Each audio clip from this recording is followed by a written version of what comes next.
बंदी छोड़ सतगुरु रामपाल जी परमेश्वर जी की जय हो। परम पिता परमात्मा, सारी सृष्टि के रचनहार, कुल मालिक, असंख्य ब्रह्मांडों के स्वामी, तीनों लोकों में प्रवेश करके सबका भरण पोषण करने वाले शब्द स्वरूपी राम, आदि पुरुष, आदि अनादि सतगुरु, जगत गुरु, संत शिरोमणि सतगुरु रामपाल जी परमेश्वर जी के चरण कमल में देश विदेश से हम सभी सत्सेवक भाई बहनों का कोटि कोटि दंडवत प्रणाम। और लाइव वीडियो देख रहे आप सभी भाई बहनों को दास की तरफ से प्यार भरा सत साहेब। भाई और बहनों, हमारे कुछ भगत भाई बहन लाइव जुड़ते हैं, तब तक हम परमेश्वर का मंगलाचरण करेंगे, मालिक की स्तुति करेंगे, उनकी वंदना करेंगे, क्योंकि 8 सितंबर 2022 को हम सभी सत्सेवक भाई बहनों के लिए खुशी का वो पर्व, वो त्यौहार, वो फेस्टिवल, वो कुछ भी कह लीजिए आप उसको, वो सुनहरा अवसर आ रहा है, जिस अवसर के लिए हम सभी आत्मा युगों युगों से तरस रही थी, तड़प रही थी कि कब वो परमेश्वर हमें मिले, कब वो परमेश्वर इस पृथ्वी पे प्रकट हों, कब उस भगवान के पावन चरण कमल इस पृथ्वी पे टिकें, जो हमें अपना ज्ञान दे, अपने लोक की जानकारी दे। हम सोए हुए और अज्ञानता में भूले भटके हुए प्राणी जागें, हमारा वास्तविक पति कौन है, हमारा पिता कौन है, हमारा घर कहाँ है, इसकी जानकारी हमें कोई दे। तो पुण्यात्माओं, अनंत युगों के बाद में अब कहीं जाके 8 सितंबर 1951 को भारतवर्ष की पावन भूमि के भाग्य जागृत हुए हैं, जो परमेश्वर सशरीर मानव सदृश लीला करते हुए 8 सितंबर 1951 को गांव धनाना, जिला सोनीपत, हरियाणा, भारतवर्ष की भूमि पे प्रकट हुए हैं। और उससे भी बढ़कर परम सौभाग्य यदि कहा जाए तो विश्व में सबसे ज़्यादा सौभाग्यशाली आत्माएं भारत देश की हैं, और भारत देश में सबसे ज़्यादा सौभाग्यशाली आत्माएं हरियाणा प्रांत की हैं, और उससे भी ज़्यादा सौभाग्यशाली आत्मा वो हैं जिनको सन 1994 से लेके आज वर्तमान तक सतगुरु रामपाल जी भगवान की शरण प्राप्त हुई है। और उनमें से भी परम सौभाग्यशाली आत्मा वो हैं जिनको साध संगति नसीब हुई है, जिनको साध संगति में आने का और परमेश्वर को समझने का मौका मिला है। और उनमें से भी वो चंद हीरे मोती लाल परमात्मा के परम सौभाग्यशाली हैं जिन्होंने अपनी हृदय से, अपनी अंतरात्मा से, अपने दिलो दिमाग से, अपने ज्ञान विवेक से, अपनी समझ और बूझ से सतगुरु रामपाल जी को परमेश्वर के रूप में प्रकट हुआ समझ के अपने हृदय में शब्द रूप में समा लिया है, बैठा लिया है। तो पुण्यात्माओं, इस स्टेज तक पहुंचना कोई बालकों का काम नहीं है। ये हम सभी आत्माओं के जन्म जन्मांतरों के सुदृढ़ भक्ति संस्कार और उससे भी कहीं ज़्यादा परमपिता परमेश्वर सतगुरु रामपाल जी भगवान का वो आशीर्वाद, जिसके चलते आज हम इस मुकाम पे हैं। और इस मुकाम से पुण्यात्माओं, यदि हम नीचे गिरे अपनी अज्ञानतावश, अपनी नादानीवश, अपनी भूलवश, पुण्यात्माओं, फिर वो परमात्मा अनंत युगों तक हमें वापस नहीं संभालने वाला है, क्योंकि आप और हम ही परमेश्वर के विशेष लाडले नहीं हैं। इस सृष्टि का वो प्रत्येक जीव जो आज किसी भी योनि में है, परमेश्वर का उतना ही प्यारा और लाडला है जितने कि आज उनकी शरण में आके बने हुए हैं। तो उनको भी परमात्मा ने मौका देना है, और हमें आज भगवान ने मौका दे दिया है, तो इस मौके को हमने चूकना नहीं है। तो आप सभी भाई बहनों को पता है, और जैसे जैसे भगत भाई बहन लाइव जुड़े, सभी से दास की हाथ जोड़ के विनती है, करबद्ध प्रार्थना है। दास परमात्मा की स्तुति करेगा, मंगलाचरण करेगा, और तब तक आप सभी भाई बहन इस वीडियो को ज़्यादा से ज़्यादा फेसबुक पे, व्हाट्सएप पे शेयर कर सकते हैं तो कर दीजिएगा। बंदी छोड़ सतगुरु रामपाल जी भगवान की जय हो। गरीब नमो नमो शतपुरुष कुहू नमस्कार गुरु की नहीं। सुर नर मुनि जन साधु महा संतों सर्वस दीन। सतगुरु साहिब संत सब दंडोतम प्रणाम। आगे पीछे मध्य हुए तिनको जा कुर्बान। नराकार निर्विषम काल जाल भय भंजनम। निर्लेपम निज निर्गुणम अकल अनुपबे सुन धुनम। सोहम सुरति समापतम सकल समाना नीरतले। उजल हिरंबर हरदम हम बेपरवा था है। वार पार नहीं मध्य तम गरीब जो सुमर सिद्ध होई। गणनायक गलताना करो अनुग्रह सोही। पारस पद परवाना आदि गणेश मनाओ। गणनायक देवन देवा चरण कमल लो लाऊं। आदि अंत करूं सेवा परम शक्ति संगीतम। हृदय सिद्धि दाता सोही अविगत गुण है अतीतम। सत्य पुरुष निर्मोही जगदम्बा जगदीशम। मंगल रूप मुरारी तन मन अर्पूं शीसम। भक्ति मुक्ति भंडारी सुर नर मुनि जन ध्यावे। ब्रह्मा विष्णु महेशा शेष सहस मुख गावे। पूजय आदि गणेशा इंद्र कुबेर सरीखा। वरुण धर्म राय ध्यावे सुमरथ जीवन जी का। मन इच्छा फल पावे 33 कोटि अधारा। ध्यावे सैं 88 उतरे भव जल पारा। कट है यम की फांसी 33 कोटि अधारा। ध्यावे सैं 88 उतरे भव जल पारा। कट है यम की फांसी। बंदी छोड़ सतगुरु रामपाल जी भगवान की जय हो। बंदी छोड़ सतगुरु रामपाल जी भगवान की जय हो। बंदी छोड़ सतगुरु रामपाल जी भगवान की जय हो। तो सत्साई भाई और बहनों, दया परमपिता परमेश्वर जी की। आगे हम लाइव वीडियो में बढ़े इससे पहले दास कुछ छोटी छोटी बातों को आपके सामने पेश करना चाहेगा, क्योंकि पुण्यात्माओं भक्ति मार्ग पे हम उसी समय आगे बढ़ सकते हैं, सफल हो सकते हैं, जब हमारे मन में किसी भी प्रकार का कोई भी डाउट, ना तो आध्यात्मिकता के प्रति, ना सतगुरु के प्रति, ना भक्तों के प्रति, किसी भी चीज़ के प्रति हमारा डाउट नहीं होना चाहिए। और परमेश्वर भी कहते हैं कि करम भरम भारी लगे संसा सूल बबूल। डाली पानो डोलते परसत नाही मूल। और मालिक कहते हैं संसा सूल बबूल है। शंका जो है वो कीकर के कांटे की तरह होती है, जब तक वो निकलेगी नहीं तब तक प्राणी आगे नहीं बढ़ सकता है। तो दया परमपिता परमेश्वर जी की पहले 8 सितंबर 2022 को सतगुरु प्रगट दिवस सात संगतियों के माध्यम से जगह जगह मनाने के विषय में हम चर्चा कर रहे थे जयपुर में कजोड़ भाई के साथ में। और कजोड़ भाई से डिस्कस हुआ तो उन्होंने भी यही कहा कि भाई हम जयपुर में अगर परमात्मा दया बख्शेंगे तो सात संगति रखेंगे। तो कुछ बातें दास ने उनके सामने रखी, फिर वो सहमत हो गए कि भाई हम मान लो जयपुर में सात संगति रख भी लेंगे, मैसेज भी डालेंगे, नहीं डालेंगे तो भी मालूम तो हो ही जाता है। और मैनेजमेंट अपनी उस पुरानी घटिया आदत के तहत बीच में टांग अड़ाएगा, पुलिस प्रशासन को लाके खड़ा कर देगा, व्यवधान डालेगा, सात संगति को रुकवा देगा, नहीं हो पाएगी। तो इससे अच्छा है कि सभी भाई बहन अपने अपने घर पे ही परमात्मा को भोग लगाएं। इससे परमात्मा और ज़्यादा प्रसन्न भी होंगे और भक्तों का भी विश्वास बढ़ेगा। और एक और जहाँ खाली एक जगह परमेश्वर को भोग लगे, परमात्मा की आरती हो, और एक जगह जगह परमात्मा को भोग लगे, वो शब्द ब्रह्मांड में जाएं, जगह जगह परमेश्वर की आरती हो, तो परमेश्वर उससे ज़्यादा प्रसन्न होंगे और पृथ्वी का जो माहौल है वो भी सतोगुणी बनेगा। तो कजोड़ भाई दास की बातों से सहमत हो गए थे और फिर हम सब ने ये डिसीजन लिया कि 8 सितंबर को सभी भाई बहनों को हम अपने अपने घर पे ही परमात्मा का प्रगट दिवस मनाने की जो है हम उनको सलाह देंगे।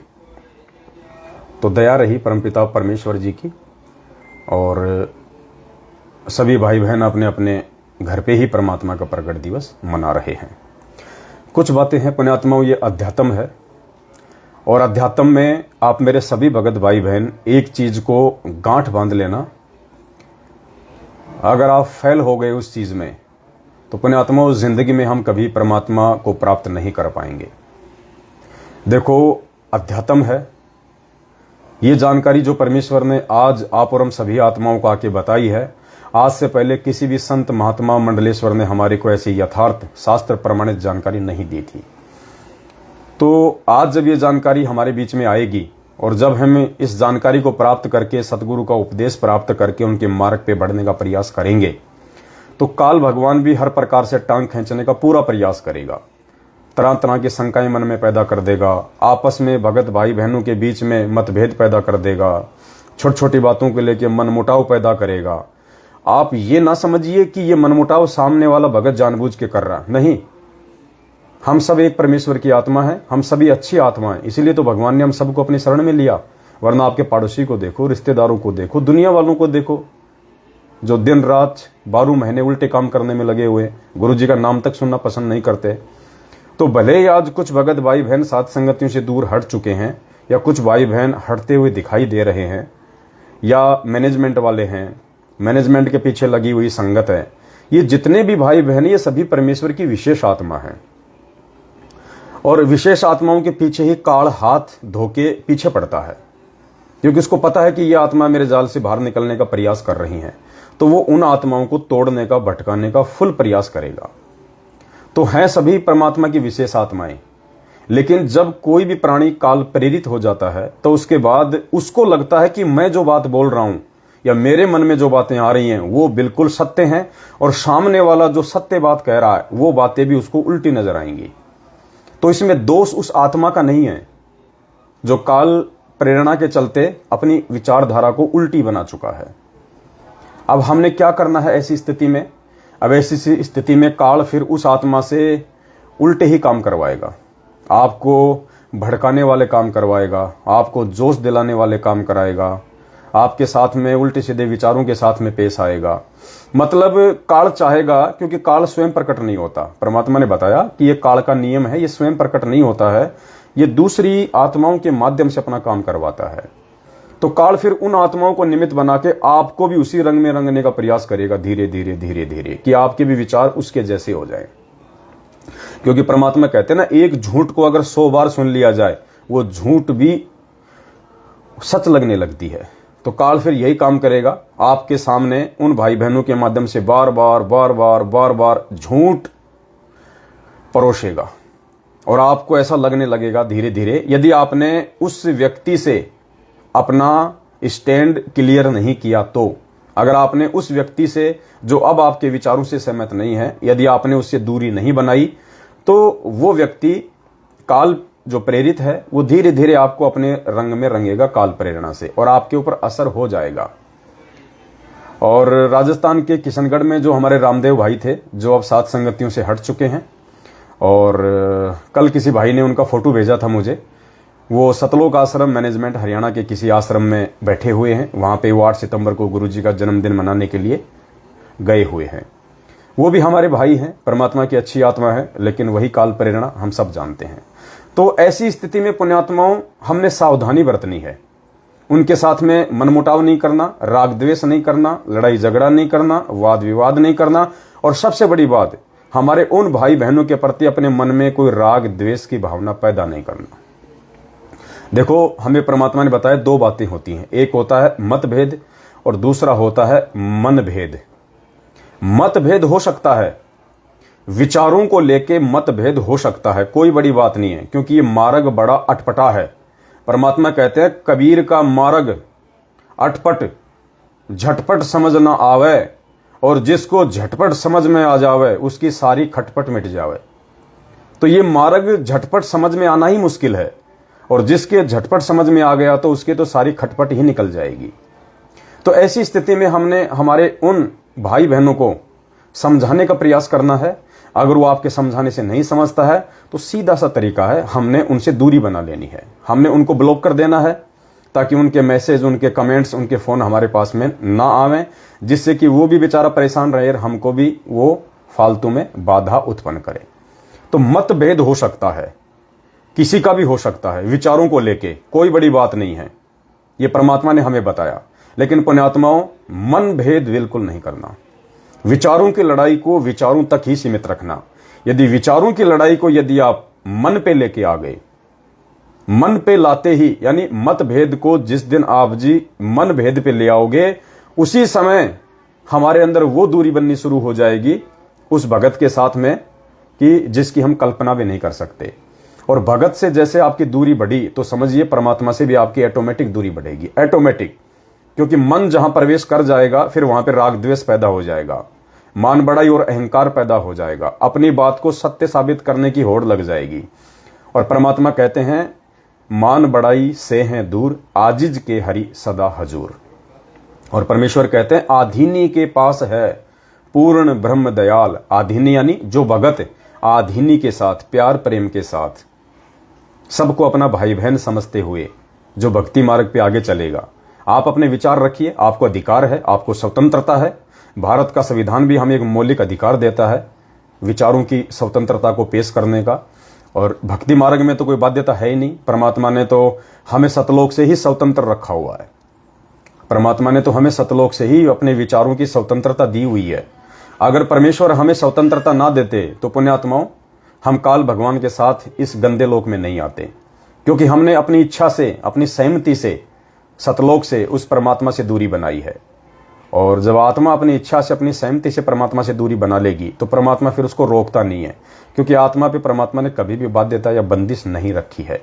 और इसी स्वतंत्रता के नाजायज फायदा उठाने के चलते हम लोग सतलोक से नीचे गिरे। तो आज भी परमात्मा कोई बाध्यता, किसी भी प्रकार की जो कंडीशन आपके सामने नहीं रखेगा। परमेश्वर का सिर्फ एक ही काम है। परमात्मा ने हमें समझा दिया है कि बच्चों, मेरा काल भगवान के साथ में एक एग्रीमेंट हो रखा है, एक अनुबंध है।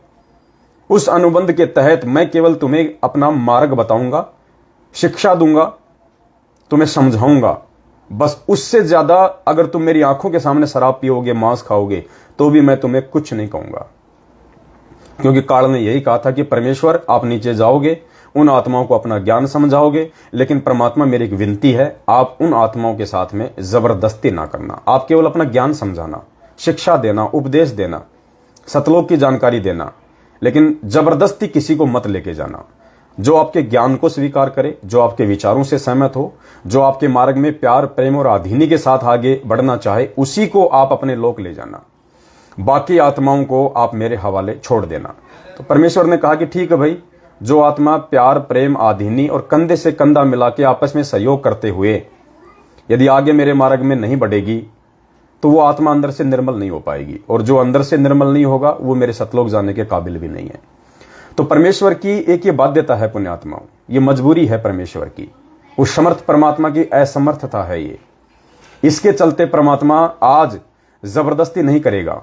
आज उस जेल में बैठे हुए परमात्मा से सतलोक आश्रम मैनेजमेंट हरियाणा जो भी आदेश पारित करवाना चाहेगा, परमात्मा सहर्ष आदेश देगा। क्योंकि परमात्मा को पता है कि जो आदेश ये मेरे से पारित करवाना चाहता है, जो आदेश मेरे से लेना चाहते हैं प्रार्थना करके, मैं इनको मना नहीं करूंगा। क्योंकि मैंने तो मेरा आदेश बता दिया कि मेरे क्या नियम है, क्या मेरे उसूल हैं, कैसे तुम भक्ति मार्ग पे चलोगे, किन किन मर्यादाओं के साथ चलोगे, मेरे क्या विचार हैं, तुम कैसे रहोगे तो सफल होगे। और उसके बाद यदि कोई गुरुदेव के पास हिसार जेल में जाके कहेगा कि गुरुजी, हरियाणा में जितने भी जाट भाई हैं वो सारे के सारे सरकार के खिलाफ हैं, बीजेपी के खिलाफ है गुरुजी, और बीजेपी के खिलाफ उन्होंने बहुत बड़ा मोर्चा खोल रखा है गुरुजी, ऐसे में यदि आप हमें आदेश दे दो उन जाट भाइयों का साथ देने का, तो गुरुजी आप भी जाट, हम भी जाट और वो भी जाट, गुरुजी जब मिल बैठेंगे तीनों तो खूब जमेगा रंग। और गुरुजी हमारा तो टहल का मच जाएगा, लोगों की सहानुभूति, लोगों की संवेदना आपके प्रति हो जाएगी गुरुजी, लोग आपके ज्ञान को समझेंगे।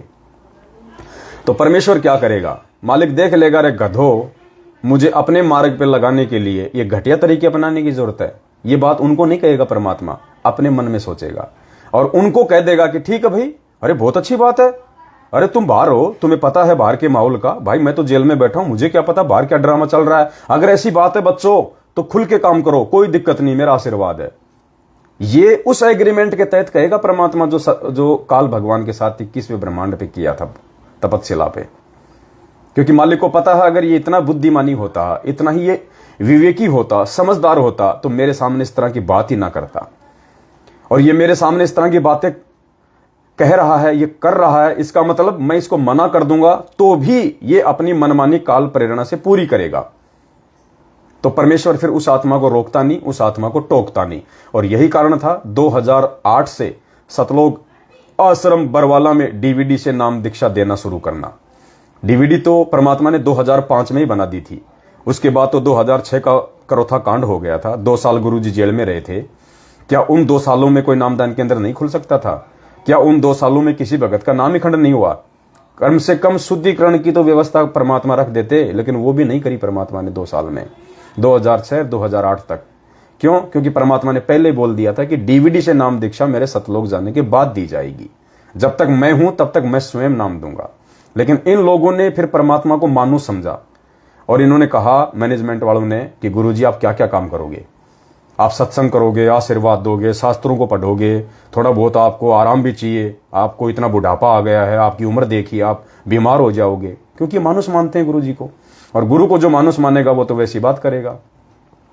तो परमेश्वर ने उनको कह दिया, क्योंकि परमात्मा ने उनकी परीक्षा भी लेनी थी, तो परमेश्वर ने कह दिया कि ठीक है भाई, बहुत अच्छी बात है बच्चों, ये बात तुमने मुझे पहले क्यों नहीं बताई? अरे बहुत अच्छी बात है, शुरू करो। और इन्होंने वो डीवीडी से नाम दीक्षा देने की प्रक्रिया 2009 में गुरु को मानुष मान के पूरी कर दी। तो पुण्यात्माओं, इस प्रकार से हमने इन चीजों को समझना है, अध्यात्म को समझना है। अब बहुत सारे भगत भाई बहन कह देते हैं कि भाई ये संगत में इतना चल रहा है सत्सेवकों का मैनेजमेंट का, सत्सेवकों का मैनेजमेंट का, क्योंकि खाली 2 ही ग्रुप है संगत में, तीसरा तो कोई ग्रुप है ही नहीं। वो तो छोटे मोटे, जैसे कहते हैं ना कि पेशाब करने के बाद में टपके गिरते हैं, वो तो वो टपके हैं। जैसे रामचंद्र जी हैं, संजय हो गया, एक आधे और हो गए कोई, उनके तो कोई वैल्यू नहीं है कोई किसी भी प्रकार की। केवल 2 ही मेन ग्रुप हैं संगत में, सत्सेवक और मैनेजमेंट। अब बहुत सारे भाई बहन कह देते हैं कि भाई गुरुजी सीधा सीधा क्यों नहीं कह देते कि वो सही और वो गलत? तो पुण्यात्माओं, परमात्मा ऐसा नहीं करेगा उस एग्रीमेंट के अकॉर्डिंग। अगर आज ही परमात्मा ये बात बोल दे किसी भी ऑडियो में या वीडियो में या किसी भी लेटर में जिनको आप सत्य मानते हो, अगर गुरुजी ये कह दें कि भाई ये मैनेजमेंट वाले गलत हैं, ये गलत कर रहे हैं, मेरे आदेशों के खिलाफ कर रहे हैं। बच्चों, मैंने तुम्हें 27 साल से कब आदेश दिया था राजनीति का, आरक्षणबाजी का? 27 साल होगी मेरे को बच्चों। मैंने कब मेरे आश्रम में रक्तदान का कैंप लगवाया? कब मैंने देहदान का कैंप लगवाया? कब मैंने जाटों को आरक्षण में साथ दिया? बताओ, ये सारे उल्टे कुकर्म कर रहे हैं। और मेरे सत्सेवक बच्चे जो ज्ञान आधार से भाई बहनों को समझा रहे हैं, बिल्कुल सही काम कर रहे हैं। और सारे भाई बहन साथ संगतियों से जुड़ जाओ। अगर ये बात परमात्मा बोल भी देंगे आपके अनुसार ऑडियो वीडियो लेटर में, तो पहली बात तो वो लेटर हमारे तक आने नहीं देंगे। आप सब जानते हो अच्छे तरीके से, वो लेटर बाहर आएगा नहीं, वो ऑडियो वीडियो बाहर आएगा ही नहीं। और मान लीजिए अगर वो ऑडियो वीडियो लेटर बाहर आ भी गया, तो पुण्यात्माओं, जो छटनी परमात्मा ज्ञान आधार से जो करवाना चाहता है, सात संगतियों से पहले जोड़ जोड़ के फिर उसका जूस निकाल के, वो छटनी नहीं हो पाएगी। क्योंकि ये आदेश आने के बाद में हर व्यक्ति जो आगे चल के काल प्रेरित होना है, जिसको परमात्मा ने अपने मिशन से बाहर करना है, जो सतलोक जाने के काबिल नहीं है, जो अभी भगत नहीं बना है, वो भी साध संगतियों से ही चिपके रहेंगे। ये सोच के कि गुरु जी का आदेश आ गया भाई, साध संगति से हट गए तो फिर मामला खराब हो जाएगा। तो ये सोच के वो लोग साध संगति से जुड़े भी रहेंगे और उल्टे सीधे सारे कुकर्म और बकवाद भी करते रहेंगे और नाम धराएंगे सत्सेवक। जो हालत आज मैनेजमेंट की हो रही है इन ऑडियो वीडियो को देख के कि गुरुजी का आशीर्वाद तो मैनेजमेंट के साथ में है, गुरुजी कह रहे हैं मैनेजमेंट मेरा बनाया हुआ है। तो आज इस मैनेजमेंट में जितने कुकर्म हो रहे हैं वो कौन कर रहा है? उन्हीं के पीछे लगे हुए लोग। जितने भी कुकर्म है वो कौन कर रहा है? मैनेजमेंट वाले। फिर अकाल मौत कौन मर रहे हैं? मैनेजमेंट वाले। सबके घरों में लड़ाई झगड़े, आपत्तियां, दुख, संकट, तकलीफ किसके घरों में? मैनेजमेंट वालों के घरों में। क्यों? क्योंकि उन्होंने उन ऑडियो वीडियो को सत्य मान लिया, गुरुजी के वचन पे नहीं चले और मैनेजमेंट से वो जुड़े भी हुए हैं, साथ में सारे काम भी उल्टे कर रहे हैं, मर्यादा रख नहीं रहे हो, सारी रिश्तेदारियां निभा रहे हैं, सारी परंपराएं निभा रहे हैं, कुपात्रों को ज्योति पाठ और दान का पैसा दे रहे हैं। राजनीति का सीजन आ जा तो राजनीति कर लेते हैं, आरक्षणबाजी का सीजन आ जा तो आरक्षणबाजी में शामिल हो जाते हैं। तो ये सब कुकर्म करने के चलते और साथ में मैनेजमेंट से जुड़े रहने के चलते आज उनको कोई सुख नहीं है। हर प्रकार से वो परमात्मा से दूर हैं। तो भगवान ने तो साध संगतियों को अपने मिशन के लिए चुना है, और साध संगति से ही परमात्मा नेक आत्माओं की छटनी करेगा। तो इसलिए पुण्यात्माओं परमात्मा स्पष्ट रूप से नहीं कहेंगे, वरना छटनी नहीं हो पाएगी, पहचान नहीं हो पाएगी। मालिक को तो पता है, मालिक को तो पहचान है कि कौन सही है कौन गलत है, आगे तक कौन रुकेगा कौन बचेगा, कौन लंबी रेस का घोड़ा है। मालिक को तो पता है, क्योंकि परमेश्वर ही है जिसने हम सबकी वो टिकट बनाई है। ये परमेश्वर ही है जिसने हमारी वो टिकट अलॉट की है। और मालिक को पता है कि ये साध संगति जो है एक ट्रेन है, और किस आत्मा की टिकट कहां तक की है। तो मालिक को तो पता है कि जैसे जैसे जिसका स्टेशन आता चला जाएगा वो वहां पे नीचे उतरता चला जाएगा। तो परमेश्वर को तो मालूम है इन सब बातों का। इसलिए परमात्मा पुण्यात्माओं बहुत सूझबूझ और सोच समझ के साथ में, क्योंकि वो परमेश्वर है, वो अपने काम में किसी भी प्रकार की माइनस रत्ती भर भी त्रुटि नहीं करता है। इसलिए परमात्मा ने ये स्पष्ट रूप से नहीं बोलना होता है। एक तो काल के एग्रीमेंट के अनुसार, दूसरा परमात्मा ने जो छटनी करनी होती है आत्माओं की उस आधार से। ना परमात्मा आने के बाद में गलत मैनेजमेंट को बताएगा, ना आने के बाद में सही सत्सेवकों को बताएगा। ना परमात्मा आने के बाद में गलत सत्सेवकों को बताएगा, ना सही मैनेजमेंट को बताएगा। ये निर्णय सिर्फ आप और हमने ही करना पड़ेगा, उनके बाहर आने से पहले पहले। परमात्मा अपने ऊपर नहीं लेता कोई भी बात, लेकिन उनका विधान बना रखा मालिक ने, विधान के अनुसार सारे काम करता है कि राम किसी को मारे नहीं, और मारे तो हत्यारा राम। यानी गुरुजी किसी को गलत बताएंगे नहीं, अगर गलत बताया तो गुरुजी गलत। राम किसी को मारे नहीं, मारे तो हत्यारा राम। अपने आप ही मर जाएंगे, अपने आप ही छट जाएंगे, कर कर खोटे काम। तो परमेश्वर किसी का भी लेखा जोखा, किसी की बही खाता लेके आश्रम में नहीं बैठेगा कि इस तरफ मैनेजमेंट बैठ जाओ, इस तरफ सत्सेवक बैठ जाओ, कौन सही है कौन गलत है। अगर परमात्मा ने ऐसे ही बही खाता लेके दोनों पार्टियों को सामने बैठा के अगर छटनी करनी होती, पुण्यात्माओं 27 साल से भगवान ने रातों को 2-2 बजे तक जाग के सत्संग करने की जरूरत नहीं थी। फिर ये सत्संग क्या करेंगे? छटनी कौन करेगा? सत्संग करेंगे, गुरुजी के विचार करेंगे, गुरुजी के वचन करेंगे। फिर उन विचारों से प्रभावित उस भगत के लक्षण, भगत के गुण, भगत के विचार, भगत की आधीनी, भगत का प्रेम, भगत की बुद्धि, भगत का विवेक, ये करेगा। तो इस बहम में कोई भाई बहन ना रहे। तो मेरा सभी भाई बहनों से विनती है, प्रार्थना है, विचारों तक ही अपनी लड़ाई को सीमित रखेंगे तो आप भक्ति मार्ग पे आप टिके रहेंगे। और विचार हो सकता है आगे चल के आपको समझ में आ जाए, हो सकता है हम गलत हैं, हो सकता है आप गलत हो। तो विचारों की लड़ाई को विचारों तक सीमित रखो, और विचारों की लड़ाई पे ये विचार करो कि हम जो कर रहे हैं वो सही है या सामने वाला जो कर रहा है वो सही है। और मान बढ़ाई का मार्ग नहीं है। यदि हम गलत हैं तो हम हाथ जोड़ लेंगे, आप गलत हो आप हाथ जोड़ लो मैनेजमेंट वालों। लेकिन इस लड़ाई को मन भेद पे मत लाना, मत भेद तक सीमित रखना। लेकिन मैनेजमेंट ने लड़ाई को मन भेद पे लाके खड़ा कर दिया, और मन भेद पे लाने के चलते काल इनके अंदर इतना समाहित हो गया, इन्होंने हमारे ऊपर लठ बरसाने में भी कोई कसर नहीं छोड़ी, जान से मारने में भी कोई कसर नहीं छोड़ी। ये सबूत है कि सतलोक आश्रम मैनेजमेंट हरियाणा पूर्णतया मन भेदी है, पूर्णतया काल प्रेरित है। लेकिन जो साथ संगत से हमारे भाई बहन जो अपने विचारों को थोड़ा साइड में लेके जा रहे हैं, जो हमारे से इत्तेफाक नहीं रखते हैं, तो उन मेरे सभी भाई बहनों से मेरी विनती है, मेरी प्रार्थना है, आप थोड़ा सा विचार कीजिए। हम सभी की परमात्मा के बच्चे हैं, अंत में मिलना सबको एक ही जगह पे है। तो इतनी अपने मन में जगह जरूर रखना कि कल को आपस में मिलें तो सच्चाई बोलने के लायक रहें, सच्चाई बोलने के हम काबिल रहें। ऐसा नहीं कि आज मैनेजमेंट वाले जो गालियां बरसा रहे हैं, जो लठ बरसा रहे हैं, झूठी निंदा चुगली कर रहे हैं, कल को जब ये मिलेंगे आमने सामने, जब नीर खीर का निबेरा हो जाएगा, ये आंखों से आंखें मिला के सच्चाई बोलने के काबिल भी नहीं रहेंगे कि हमने तो इन आत्माओं पे इतने जुल्म कर रखे हैं बेइंतहा, हमारा हिसाब क्या होगा। तो पुण्यात्माओं, विचारों की लड़ाई को विचारों तक सीमित रखें। अगर आप किसी के विचारों से सहमत नहीं है, आप अपनी बात को रखिए। फिर भी यदि कोई आपकी बात नहीं मानता है तो फिर आपकी जिम्मेदारी बनती है आप बैठ के अपनी भक्ति कीजिएगा। आपका मकसद कोई फिर इस पवनदास के पीछे लगना नहीं है, आपका मकसद फिर बाल की खाल निकालना नहीं है। आपका मेन मकसद क्या है? भक्ति करना, परमात्मा को प्रसन्न करना। और परमात्मा प्रसन्न होंगे भक्ति से, मर्यादाओं से, नेक आचरण से।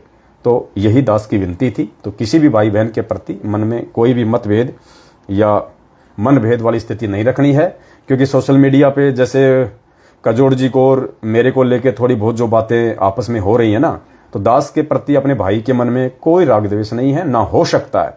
राग द्वेष तो मैंने महेंद्र भगोड़े के प्रति नहीं रखा आज तक। वो भी मेरा भाई है, कजोड़ जी भी मेरे भाई हैं, आप सब मेरे भाई बहनों, मेरे लिए आप सब एक समान हैं। मेरे लिए ना मैनेजमेंट विशेष है, ना कजोड़ जी विशेष है, ना कजोड़ जी के लिए मैं कोई विशेष हूं। उनकी भी यही सोच है, उनकी भी यही दृष्टि है, और इसी कारण से हम लोग आज तक साथ साथ हैं। वरना कितने लोग गए, कितने लोग आए। तो हम सब एक परमेश्वर के बच्चे हैं। अगर हम किसी के विचारों से सहमत नहीं हैं तो हम हमारा स्टैंड साइड में कर लें, हम क्लियर कर लें अपना स्टैंड, और अब हम अपनी भक्ति करें, राग द्वेष नहीं फैलाना फिर उस मार्ग में। तो ये दास की तरफ से सभी भाई बहनों को एक छोटा सा संदेशा था। और आज हम वीडियो को ज़्यादा लंबा नहीं लेंगे। वीडियो को अभी तक जिन जिन भाई बहनों ने शेयर नहीं किया है वो एक बार फेसबुक पे, व्हाट्सएप पे, हर जगह शेयर कर दे। अब आज के वीडियो का मुख्य जो मकसद है वो ये है कि अभी 8 सितंबर 2022 को जो परमपिता परमेश्वर सतगुरु रामपाल जी भगवान का प्रकट दिवस हर घर में हलवे राम का भोग लगा के 42 मिनट की भोग की आरती के साथ में जो मनाया जाएगा, वो कैसे मनाना है, क्या क्या करना है, क्या क्या सावधानियां बरतनी है, ताकि किसी भी प्रकार की कोई त्रुटि ना रहे, परमेश्वर हमसे किसी भी बात को लेकर नाराज ना हो जाए। तो ये जानकारी देना सभी भाई बहनों को नितांत आवश्यक थी। तो परमात्मा ने कल ही प्रेरणा की, तो दास आप सभी भाई बहनों के साथ में लाइव हैं, और कुछ 20-25 भाई बहनों के सवाल हैं सतगुरु प्रगट दिवस को मनाने को लेकर। तो परमात्मा दया करे,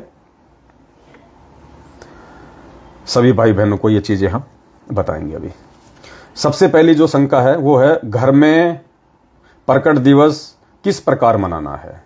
यानी जो नए भाई बहन हैं जिनको नहीं पता है, जो अभी नए नए जुड़े हैं या मैनेजमेंट से निकल के आ रहे हैं, तो उन्होंने अभी 2-3 साल पहले उन्होंने कभी कोई प्रकट दिवस मनाया नहीं। तो वो कह रहे हैं कि हम प्रकट दिवस अपने घर पे हम कैसे मनाएं। देखिए भाई और बहनों, बहुत ही सिंपल है, बहुत ही आसान है, बहुत ही सहज मार्ग है। परमात्मा हमारे भावों से प्रसन्न होता है। परमात्मा 56 भोग से प्रसन्न नहीं होता। अगर आप 56 भोग लगाने के काबिल हैं, आपकी आर्थिक स्थिति आपको मंजूरी देती है, बहुत अच्छी बात है। 56 क्या, 156 का भोग लगाइए आप, कोई दिक्कत नहीं। तो सदगुरु प्रगट दिवस मनाने के लिए हमने जो करना है वो ये करना है, परमेश्वर के आदेश अनुसार, उनके भक्ति विधान के अनुसार 8 सितंबर के दिन आप जी किसी भी समय की कोई बाउंडेशन नहीं है। जैसे होली आती है कि साहब 6 बजे मनानी है, 6 बजे होली जलेगी, 7 बजे होली जलेगी, कोई मुहूर्त नहीं है। 24 घंटे में कभी भी, सुबह, दोपहर को, दिन में, कभी भी, रात्रि 12 बजे से पहले पहले आप परमेश्वर को प्रसन्न कर सकते हैं, भोग लगा सकते हैं। लेकिन फिर भी अगर आपके पास समय है, और आश्रम में जब हम जाया करते थे तो आश्रम में परमेश्वर को फिक्स 11 बजे भोग लगता था। अब 11 बजे भोग लगता था आश्रम में, इसका मतलब ये नहीं कि हम घर में भी 11 बजे भोग लगाएंगे तो ही गुरुजी प्रसन्न होंगे, नहीं। आश्रम में फिर 11 बजे भोग लगता था, 1 घंटा भोग की प्रोसीजर में लग जाता था। उसके बाद फिर 12 बजे गुरुजी को सत्संग करने के लिए बैठना होता था। इसलिए परमात्मा अपना टाइम सेट करके भोग लगाया करते थे। आप सुबह 5 बजे भी लगा सकते हैं, रात के 12 बजे के बाद आप 1 बजे भी लगा सकते हैं 8 सितंबर को, रात के 2 बजे भी लगा सकते हैं, 3 बजे भी लगा सकते हैं, सुबह 6 बजे भी लगा सकते हैं, दिन के 12 बजे भी लगा सकते हैं, दोपहर के 2 बजे भी लगा सकते हैं, शाम को 6 बजे भी लगा सकते हैं, रात्रि 8 बजे भी लगा सकते हैं, रात को 12 बजे से पहले पहले 8 सितंबर को आप कभी भी गुरुजी को भोग लगा सकते हैं। समय की कोई बाउंडेशन नहीं है। थोड़ा सा हलवाराम बना लीजिए, जितने आपके घर में मेंबर हैं। मान लीजिए आपके घर में 5 मेंबर हैं, 10 मेंबर हैं, 2 मेंबर हैं, हलवाराम केवल परमेश्वर को भोग लगाने के लिए लगाइए। कितना, जितना एक प्रसाद के रूप में आता है, 1 चम्मच या 2 चम्मच, इतना सा। या जैसे आश्रम में हमारे को इतना मिलता था कि हमारी जो हथेली थी ना, इसमें आ जाता था, और आसानी से हमारी आत्मा जो है वो तृप्त हो जाती थी। तो आप जी इतना सा हलवाराम परमेश्वर को भोग लगने के बाद जो ग्रहण करना है, उस हिसाब से आप जी 2-2 चम्मच या 3-3 चम्मच, जैसा भी आपकी इच्छा हो, उस हिसाब से पर मेंबर आप जी अपने घर पे हलवाराम बनाइए। हलवाराम केवल देसी घी का ही बनेगा। देसी घी भी केवल गाय का या भैंस का। अब दूध तो जैसे ऊंट भी देता है, ऊंटनी, दूध तो ऊंटनी भी देती है, दूध तो भेड़ बकरियां भी देती हैं, और उनका दूध निकाल के घी बना के भोग नहीं लगाना। केवल गाय और भैंस का ही विधान है। वैसे तो विधान तो मेन गाय का है, क्योंकि गाय को जो है मतलब सुरधेनु कहा जाता है। मैन विधान तो परमात्मा को भोग लगाने का केवल गाय का है, लेकिन आज गाय रही नहीं। काल भगवान को पता था कि धरती पे परमात्मा आएगा, उस जानवर को या तो वो मरवा दे रहा है ज़्यादा से ज़्यादा, या उस जानवर की उसने ऐसी दुर्गति करवा दी, लोग अपने घर पे उसको रखना पसंद नहीं करते कि गाय थोड़ा सा दूध देती है, थोड़ा सा घी निकलता है, खाती पूरा है। तो इस चक्कर में लोगों ने गाय को रखना ही बंद कर दिया। वरना पुण्यात्माओं, गाय पूरे विश्व का एकमात्र ऐसा प्राणी है, 84 लाख योनियों में। इंसान भी नहीं है, इंसान तो केवल भक्ति करके अपना मोक्ष करवा सकता है। हम भी 84 लाख योनियों में है, कोई बाहर नहीं है, लेकिन इन सभी 84 लाख योनियों में इंक्लूड इंसान, गाय ही एकमात्र ऐसा जानवर है, ऐसा प्राणी है जो ऑक्सीजन लेता है और ऑक्सीजन ही छोड़ता है। गाय ऑक्सीजन ही लेती है और ऑक्सीजन ही छोड़ती है। गाय कभी भी कार्बन डाइऑक्साइड गैस नहीं छोड़ती, वो ऑक्सीजन ही लेती है और ऑक्सीजन ही छोड़ती है। ये पूरे विश्व में, पूरी सृष्टि में 84 लाख योनियों में गाय ही एकमात्र ऐसा जानवर है। इसीलिए तो गाय का जो पेशाब है वो भी औषधि के रूप में काम लिया जाता है। गाय के गोबर से अगर खाना बनाया जाए तो पुण्यात्मा उससे जो है कार्बन डाइऑक्साइड गैस इतनी नहीं बनती है। इसलिए गाय को जो है मतलब माता का दर्जा दिया गया है, माता का, सुरधेनु। वरना भैंस को नहीं दिया माता का दर्जा, शेर को नहीं दिया बाप का दर्जा, माता का दर्जा गाय को दिया गया है, क्योंकि गाय एकमात्र विश्व में ऐसा प्राणी है। तो अब गायों की अधिकता रही नहीं, तो परमेश्वर ने एक ऑप्शन दे दिया भैंस, क्योंकि भैंस को भी इंसान अपने घर पे पालता है, अच्छा खाना खिलाता है। भैंस भी एक शाकाहारी है, इसलिए परमात्मा ने दूसरा नंबर रखा भैंस का। तो घी केवल गाय और भैंस का होना चाहिए। अब ये जरूरी नहीं कि साहब गाय और भैंस वाला घी लेके आए जो गांव में निकलता है, क्योंकि हर आदमी दूध बेचता है, सबको आजकल अपने स्वार्थ की पड़ी है। तो अब क्या हो गया, बड़ी बड़ी जो डेयरी कंपनी है उन्होंने घी बनाना शुरू कर दिया, 1-1 लीटर का, 2-2 लीटर में, और 1 लीटर का रेट रख दिया 500 रुपये, 600 रुपये, 700 रुपये। तो किसी भी डेयरी पे यदि आपने घी लेके आना है तो आपने देसी घी का नाम लेके लाना है कि भाई साहब मुझे देसी घी चाहिए 1 लीटर। तो जो देसी घी होगा वो कम से कम 500 रुपये लीटर से कम नहीं देगा, उससे ऊपर ही आएगा, 700, 800, 900। तो 500 रुपये के आसपास जो घी आपको डेयरी पे मिले उसको बोल देना भाई साहब डालडा नहीं चाहिए मेरे को, दूसरा किसी प्रकार का घी नहीं चाहिए, गाय या भैंस का घी चाहिए मेरे को। तो वो आपको किसी भी डेयरी पे मिल जाएगा। अगर आपके पास में गाय या भैंस का जो शुद्ध घी आता है जो गाँव में मिलता है, अगर वो उपलब्ध नहीं है तो आप जी डेयरी से गाय या भैंस का देसी घी नाम करके 1 लीटर 2 लीटर लेके आ सकते हैं। उसमें आप अपनी ज्योत भी जलाइए और उसमें आप परमेश्वर को हलवा राम बना के, और 8 सितंबर के दिन हलवा राम आपने बनाया, आपने अपनी रसोई में हलवा राम बना के और आपने एक थाली में रख दिया, एक थाली ली, उस थाली में आपने कटोरी ले ली, कटोरी में आपने हलवा राम रख दिया, साथ में आपने एक जलराम का एक गिलास ले लिया, जलराम का वो गिलास रख दिया, और उस कटोरी को, जलराम को थाली समेत आपने किसी भी साफ कपड़े से उसको ढक के रख देना है। कपड़ा चाहे लाल हो, पीला हो, हरा हो, सतरंगी हो, कोई महत्व नहीं रखता, कपड़ा साफ सुथरा होना चाहिए। उस कपड़े से आपने रसोई में थाली को, हलवेराम को, जलराम को ढक देना है। और यदि आप नए बर्तनों में हलवाराम बनाएं तो बहुत अच्छी बात है। अगर अभी तक आप केवल हलवाराम बनाने के लिए स्पेशल बर्तन नहीं लेके आए हैं, एक तो जैसे हम लोग कढ़ाई में सब्जी बनाते हैं, थाली में खाते हैं, उसी चम्मच से खाते हैं, और एक होता है कि परमात्मा का हलवाराम बनाने के लिए स्पेशल छोटी सी एक कढ़ाई ले आओ, एक थाल ले आओ, एक चम्मच ले आओ, एक कटोरी, एक गिलास स्पेशल ले आओ। उनमें केवल उसी कढ़ाई में गुरुजी को हमने हलवाराम बनाना है और उन्हीं बर्तनों में रख के हमने भोग लगाना है। और जब भोग की आरती समाप्त हो जाए उसके बाद हमने वो हलवाराम, वो जलराम किसी दूसरे पात्र में निकाल के फिर हमने दूसरों को डालना है, और उन पात्रों को धो के वापस अन्य बर्तनों से दूर रखें, स्पेशल रखें परमात्मा के। अगर किसी भाई बहन की ऐसी क्षमता नहीं है, आर्थिक स्थिति कमजोर है, तो जो बर्तन आप अपने घर में काम लेते हैं उनको अच्छे से साफ करके फिर आप परमात्मा का हलवाराम बनाएं, फिर आप परमात्मा को भोग लगाएं। उसके बाद रसोई में आप खड़े हैं, आपके जितने भी मेंबर हैं परिवार के, जो उपदेशी हैं या अनुपदेशी हैं, अनुपदेशी भी भोग की आरती में शामिल हो सकता है, उपदेशी को तो भोग लगाना ही लगाना है। सभी भाई बहन, अगर आप पढ़े लिखे हैं तो बहुत अच्छी बात है, आपके पास में भक्ति बोध होगी, सभी भाई बहनों के पास में। भक्ति बोध में भोग लगाने की विधि लिखी हुई है। संध्या आरती के बाद में अंदेव की आरती है। अंदेव की आरती के बाद में लिखा है भोग लगाने की विधि, मोकू कहां ढूंढे रे बंदे मैं तो तेरे पास में। और लास्ट में जब हम जाएंगे तो वहां एक शब्द आएगा लास्ट में, आज लग्या साहिब को भोग दीन के टुकड़े पाने का। वहां तक भोग की आरती है कंप्लीट। मैनेजमेंट वालों ने जो भक्तिबोध पुस्तक छपवा रखी है उसमें भोग की आरती बीच बीच में नहीं है। हम सत्सेवकों ने जो भोग की ये जो भक्तिबोध जो छपवाई है इसमें लगातार हमने, जैसे परमात्मा वीडियो में बोलते हैं जो भोग की आरती है जैसे जैसे बोलनी उसी हिसाब से हमने पूरी भोग की आरती को अच्छे से छपवा रखा है। आपको पेज वगैरह चेंज करने की जरूरत नहीं है, आप लगातार भोग की आरती भक्तिबोध से कर सकते हैं। तो जो भाई बहन जो पढ़े लिखे हैं उन्होंने भक्तिबोध हाथ में लेके भोग की आरती करनी है पूरी। सबसे पहले आप अपनी रसोई में परमात्मा का भोग तैयार कर लेंगे, कपड़े से ढक देंगे। सबसे पहले सभी भाई बहन वहां पे खड़े होकर मंगलाचरण करेंगे।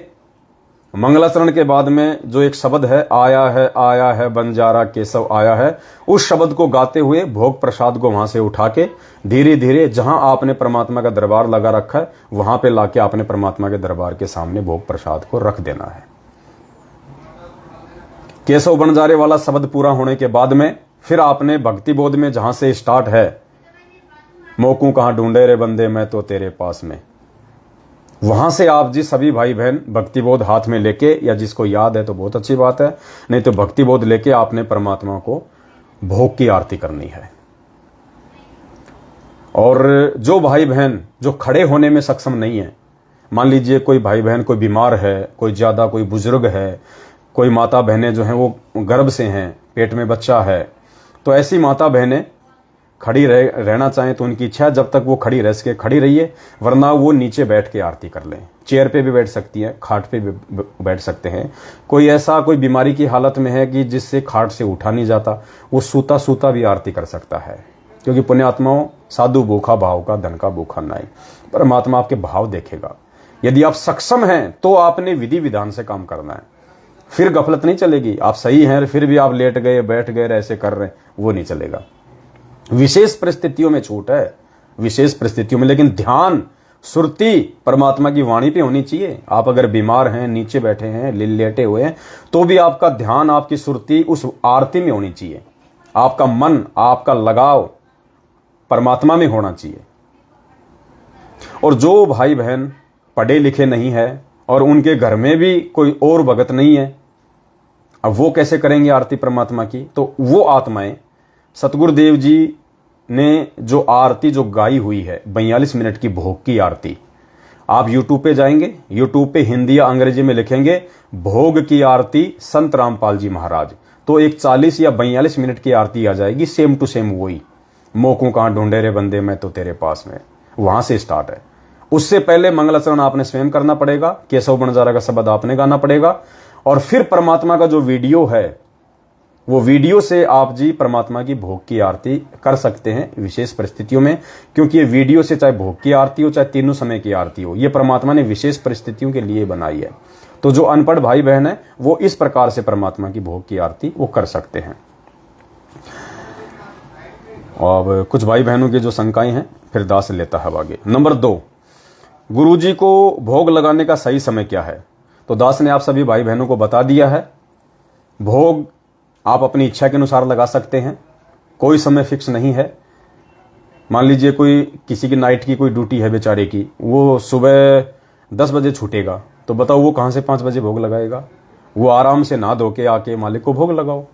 तो 24 घंटे में आप कभी भी परमात्मा को 8 सितंबर को भोग लगा सकते हैं। 8 सितंबर को रात्रि 12 बजे से लेके और फिर रात्रि 12 बजे तक 24 घंटे में आप कभी भी गुरुजी को भोग लगा सकते हैं, कोई बाध्यता नहीं है। यदि आप घर पे हैं, फ्री हैं, तो आप समय पे भोग लगाओ। सुबह नहा धो के बंदी छोड़ को आराम से 5 बजे लगा दो, 6 बजे लगा दो। 5 बजे तो बहुत ज़्यादा हो जाएगा क्योंकि बच्चे उठ नहीं पाएंगे, और आराम से आप परमात्मा को 9-10 बजे भोग लगाओ, कोई दिक्कत नहीं है। अगर आप घर पे हैं, कोई बाधा नहीं है, परेशानी नहीं है, तो 8, 9, 10 बजे तक आराम से आप परमात्मा को भोग लगाओ। हलवे भगत ने हलवा आटे राम का बनाना है या सूजी का? क्या भगत हलवे में काजू किशमिश बादाम आदि डाल सकता है? तो दास ने आपको परसों के लाइव में बता दिया था कि परमात्मा को भोग लगाने का जो विधान है वो गेहूं के आटे का ही हलवा राम बनाने का विधान है। क्योंकि वैसे तो अन्न, हर चीज अन्न में आती है, भांग भी अन्न में आता है, धतूरा भी अन्न में आता है, गांजा भी अन्न में आता है, तंबाकू भी एक अन्न है, गेहूं भी एक अन्न है। तो इसी प्रकार जो सूजी है वो भी एक अन्न से बनती है। लेकिन परमेश्वर को जो भोग लगाने का विधान है वो आटे का, गेहूं का आटा। आप कहेंगे गेहूं का आटा क्यों? क्योंकि पुण्यात्मा गेहूं का जो आटा है वो मुख्य अन्न में आता है। क्योंकि गेहूं जो है तीनों लोकों में खाया जाता है। गेहूं जो है तीनों लोकों में खाया जाता है, पूरे विश्व में खाया जाता है। गेहूं मुख्य अन्न में आता है, इसलिए हमने गेहूं के आटे के साथ ही परमात्मा को भोग लगाना है। सूजी का, बेसन का, या गेहूं सूजी को मिक्स कर दिया, गेहूं बेसन को मिक्स कर दिया, ये हमने बिल्कुल नहीं करना है। आज से पहले जिसने किया है तो वो एक छोटी सी अपनी गलती समझते हुए, नादानी में, नासमझी में गुरुदेव को दंडवत करके क्षमा याचना करे और आगे से केवल देसी घी के साथ और हलवे, जो हलवा राम बनाना है केवल गेहूं के आटे के साथ ही बनाना है। और हलवे में हमने किसी प्रकार का काजू, किशमिश, बादाम कुछ भी नहीं डालना। सिंपल, क्योंकि आश्रम में सिंपल ही बनता था। क्योंकि मन है पुण्यात्माओं, इसको ज्यादा जगह नहीं देनी, ये बकवादी है, इसको टेस्ट चाहिए। और वो भोग प्रसाद जो हम बना रहे हैं वो टेस्ट के लिए नहीं बना रहे, वो हम परमेश्वर को प्रसन्न करने के लिए बना रहे हैं। जो भक्ति विधान है उसको फॉलो कर रहे हैं हम। तो हमने मन को जगह नहीं देनी, काजू किशमिश वगैरह कुछ नहीं डालना उसमें। सिंपल गेहूं का आटा, देसी घी, चीनी या मिश्री जो भी आप यूज करना चाहें, जो भी उपलब्ध है आपके पास में, और जो भी उसमें पानी वगैरह डलता है, जो बनाने की जो भी प्रोसीजर है, केवल उस हिसाब से आपने हलवा राम को बनाना है। क्या भोग प्रसाद को आरती करते समय कपड़े से ढकना जरूरी है? बिल्कुल जरूरी है।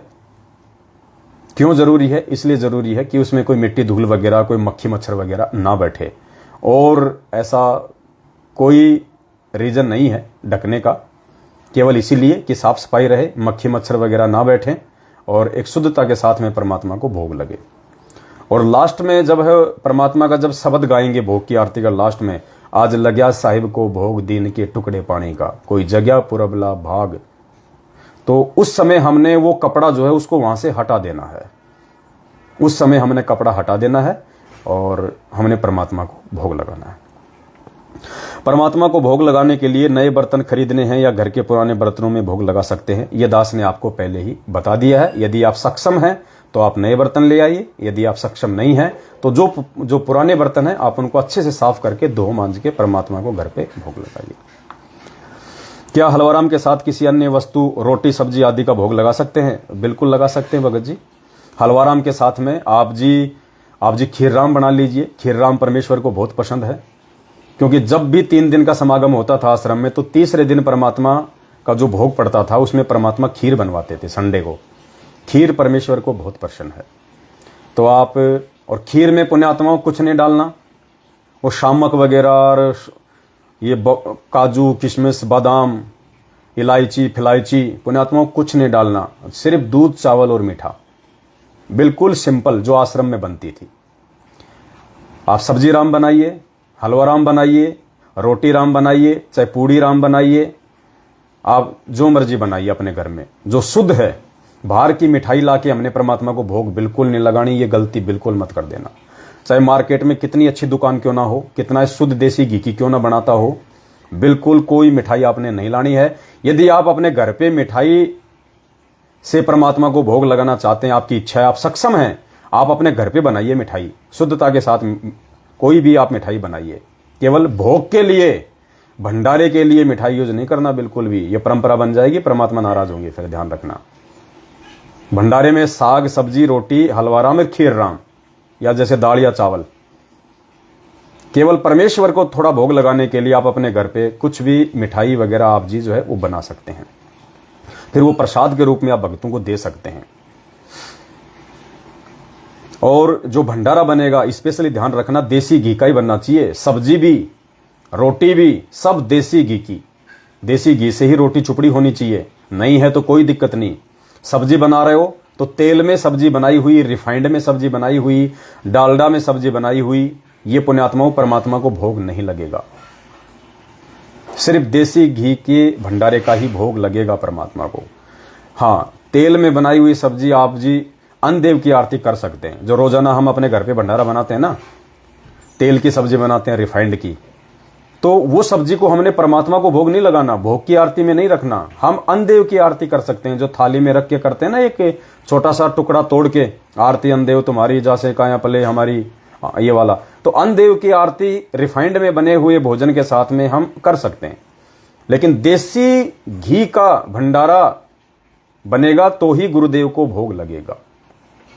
परमात्मा को हमने रिफाइंड का या डालडा का भोग नहीं लगाना। रिफाइंड तो हमने डालडा तो हमने वैसे भी नहीं खाना, किसी भी भाई ने खाना ही नहीं है, परमात्मा का आदेश है। डालडे में ये लोग क्या करते हैं, जानवरों की चर्बी मिक्स कर देते हैं उसके अंदर चिपचिपा बनाने के लिए, उसको चिकना बनाने के लिए, चिकनाई के लिए।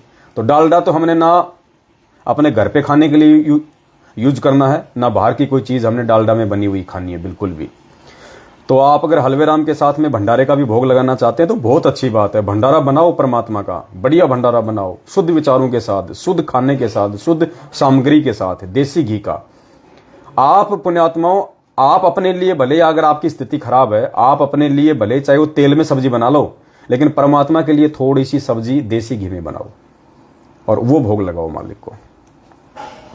भोग लगाने के बाद भोग प्रसाद को भंडारे के साथ मिक्स कर सकते हैं या अलग से भक्तों को देना है।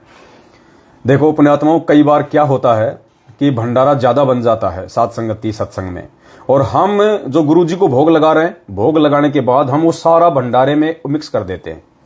और भंडारा यदि बच गया तो फिर हम क्या करेंगे, उसको क्या करेंगे बताओ? क्या ऑप्शन आपके पास में? अगर आड़ोस पड़ोस में कोई है तो हम उसको देंगे, या फिर हम किसी जानवर को देंगे, या आपको कहीं बाहर, आपको कहीं पे बहते हुए पानी में डालना पड़ेगा, या जमीन में कोई गड्ढा खोद के डालना पड़ेगा। वैसे भंडारा आप जी फेंक नहीं सकते। तो इसलिए दास की विनती है, भोग प्रसाद जो लगाया है आपने गुरु जी को, उसको आप जी अलग रखें, भंडारे को आप जी अलग रखें, क्योंकि वो भी भंडारे में से ही निकाला हुआ है, दोनों एक ही चीज है। लेकिन स्पेशली जो गुरु जी को भोग लग जाता है उसको आप जी भंडारे में बिल्कुल भी मिक्स ना करें, और जो भोग आपने गुरु जी को लगाया है उसको आपस में मिक्स कर लें। हलवे राम को मिक्स ना करें भंडारे के साथ। जो गुरु जी को आप भंडारे का हलवा राम का भोग लगाओगे ना, तो हलवा राम तो सबको आपने थोड़ा थोड़ा वैसे ही देना है। बाकी जो सब्जी रोटी, जो खीर वगैरह जो भी है, उसको आपने मिक्स कर लेना है छोटा छोटा तोड़ के, वो फिर सभी भाई बहनों को आपने थोड़ा थोड़ा प्रसाद के रूप में देना है। और बाकी जो बचा हुआ है वो आपने भंडारा सभी भाई बहनों को जो है वो करवाना है। क्या अन्य खाद्य पदार्थों जैसे सब्जी या मिठाई आदि को भी देसी घी में बनाना है? देखो, गुरुजी को जो भोग लगेगा वो तो सब देसी घी में ही बनेगा, उसमें तो डालडा या तेल या रिफाइंड बिल्कुल भी मिक्स नहीं होगा। जो भगत भाई बहन पढ़े लिखे नहीं है वो भोग की आरती कैसे करें, तो दास ने आपको बता दिया है। ऐसी विशेष परिस्थिति के लिए ही परमात्मा ने वो भोग का वीडियो बनाया है।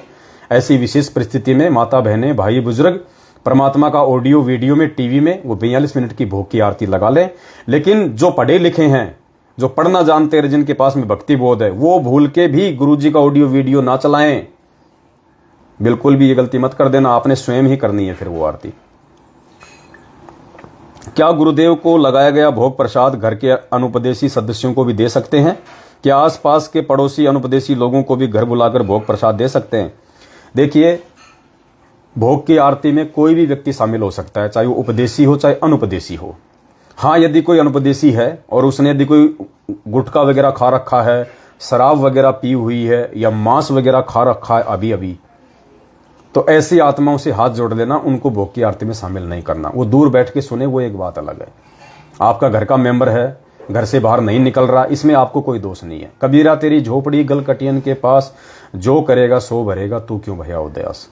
लेकिन जानबूझ के आपने ऐसे लोगों को बिल्कुल भी भोग की आरती में नहीं बुलाना है, नहीं बैठाना है। और भोग लगने के बाद में आप उन व्यक्तियों को भंडारा करवा सकते हैं, आप उनको भंडारा करवा सकते हैं। और आप उनको जो परमात्मा का भोग प्रसाद है, वो भोग प्रसाद आप उनको पुण्यात्मा उस समय देना जब उनका नशा उतर जाए, जब वो अपने होश में आ जाए ना, उस समय, चाहे शाम को या अगले दिन, उस समय आप उनको भोग का प्रसाद अपने घर वालों को दे देना, जो शराब पीता है, मांस खाता है, जिसने कोई गुटखा वगैरह जो भी है। और जो व्यक्ति आपके परिवार में है वो मांस भी खाता है, बीड़ी भी पीता है, गुटखा भी खाता है, शराब भी पीता है, भांग भी खाता है, सारे उल्टे काम करता है, और वो यदि भोग की आरती में शामिल होना चाहता है और उस समय यदि उस व्यक्ति ने ना तो कोई गुटखा खा रखा है, ना बीड़ी पी रखी है, ना उसने कोई शराब पी रखी है, ना कोई मांस खाया है, तो वो व्यक्ति हाथ पैर धोके या नहाके जैसा भी है वो परमात्मा की आरती में शामिल हो सकता है। लेकिन ऐसे व्यक्तियों से आपने भोग प्रसाद को बनवाने में कोई सहयोग नहीं लेना है। बीड़ी, गुटखा, शराब, मांस, तमाकू, भांग, धतूरा, मीट माट खाने वाला आदमी और अनुपदेशी, वो चाहे कितना अच्छा क्यों ना हो, अगर वो अनुपदेशी है तो आपने भोग प्रसाद और भंडारे में उससे किसी भी प्रकार का सहयोग नहीं लेना है। स्पेशली जो गुरुजी को भोग लगाया जाएगा, बाकी भंडारे तो देखो आपके घर में रोज बनते हैं, आप भी खाना खाते हैं, उसमें कोई दिक्कत नहीं है। गुरुजी को जो भोग लगाया जा रहा है उसमें अनुपदेशी व्यक्ति का और नशा पता करने वाले का, भले उस समय उसने नशा पता ना कर रखा हो, लेकिन भंडारा उससे नहीं बनवाना, कोई सहयोग नहीं लेना। ठीक है, वो आपको मार्केट से सामान लाके दे सकता है, लेकिन जो बनाने का जो काम होता है वो माता बहनों ने या भाइयों ने स्वयं ही बनाना है।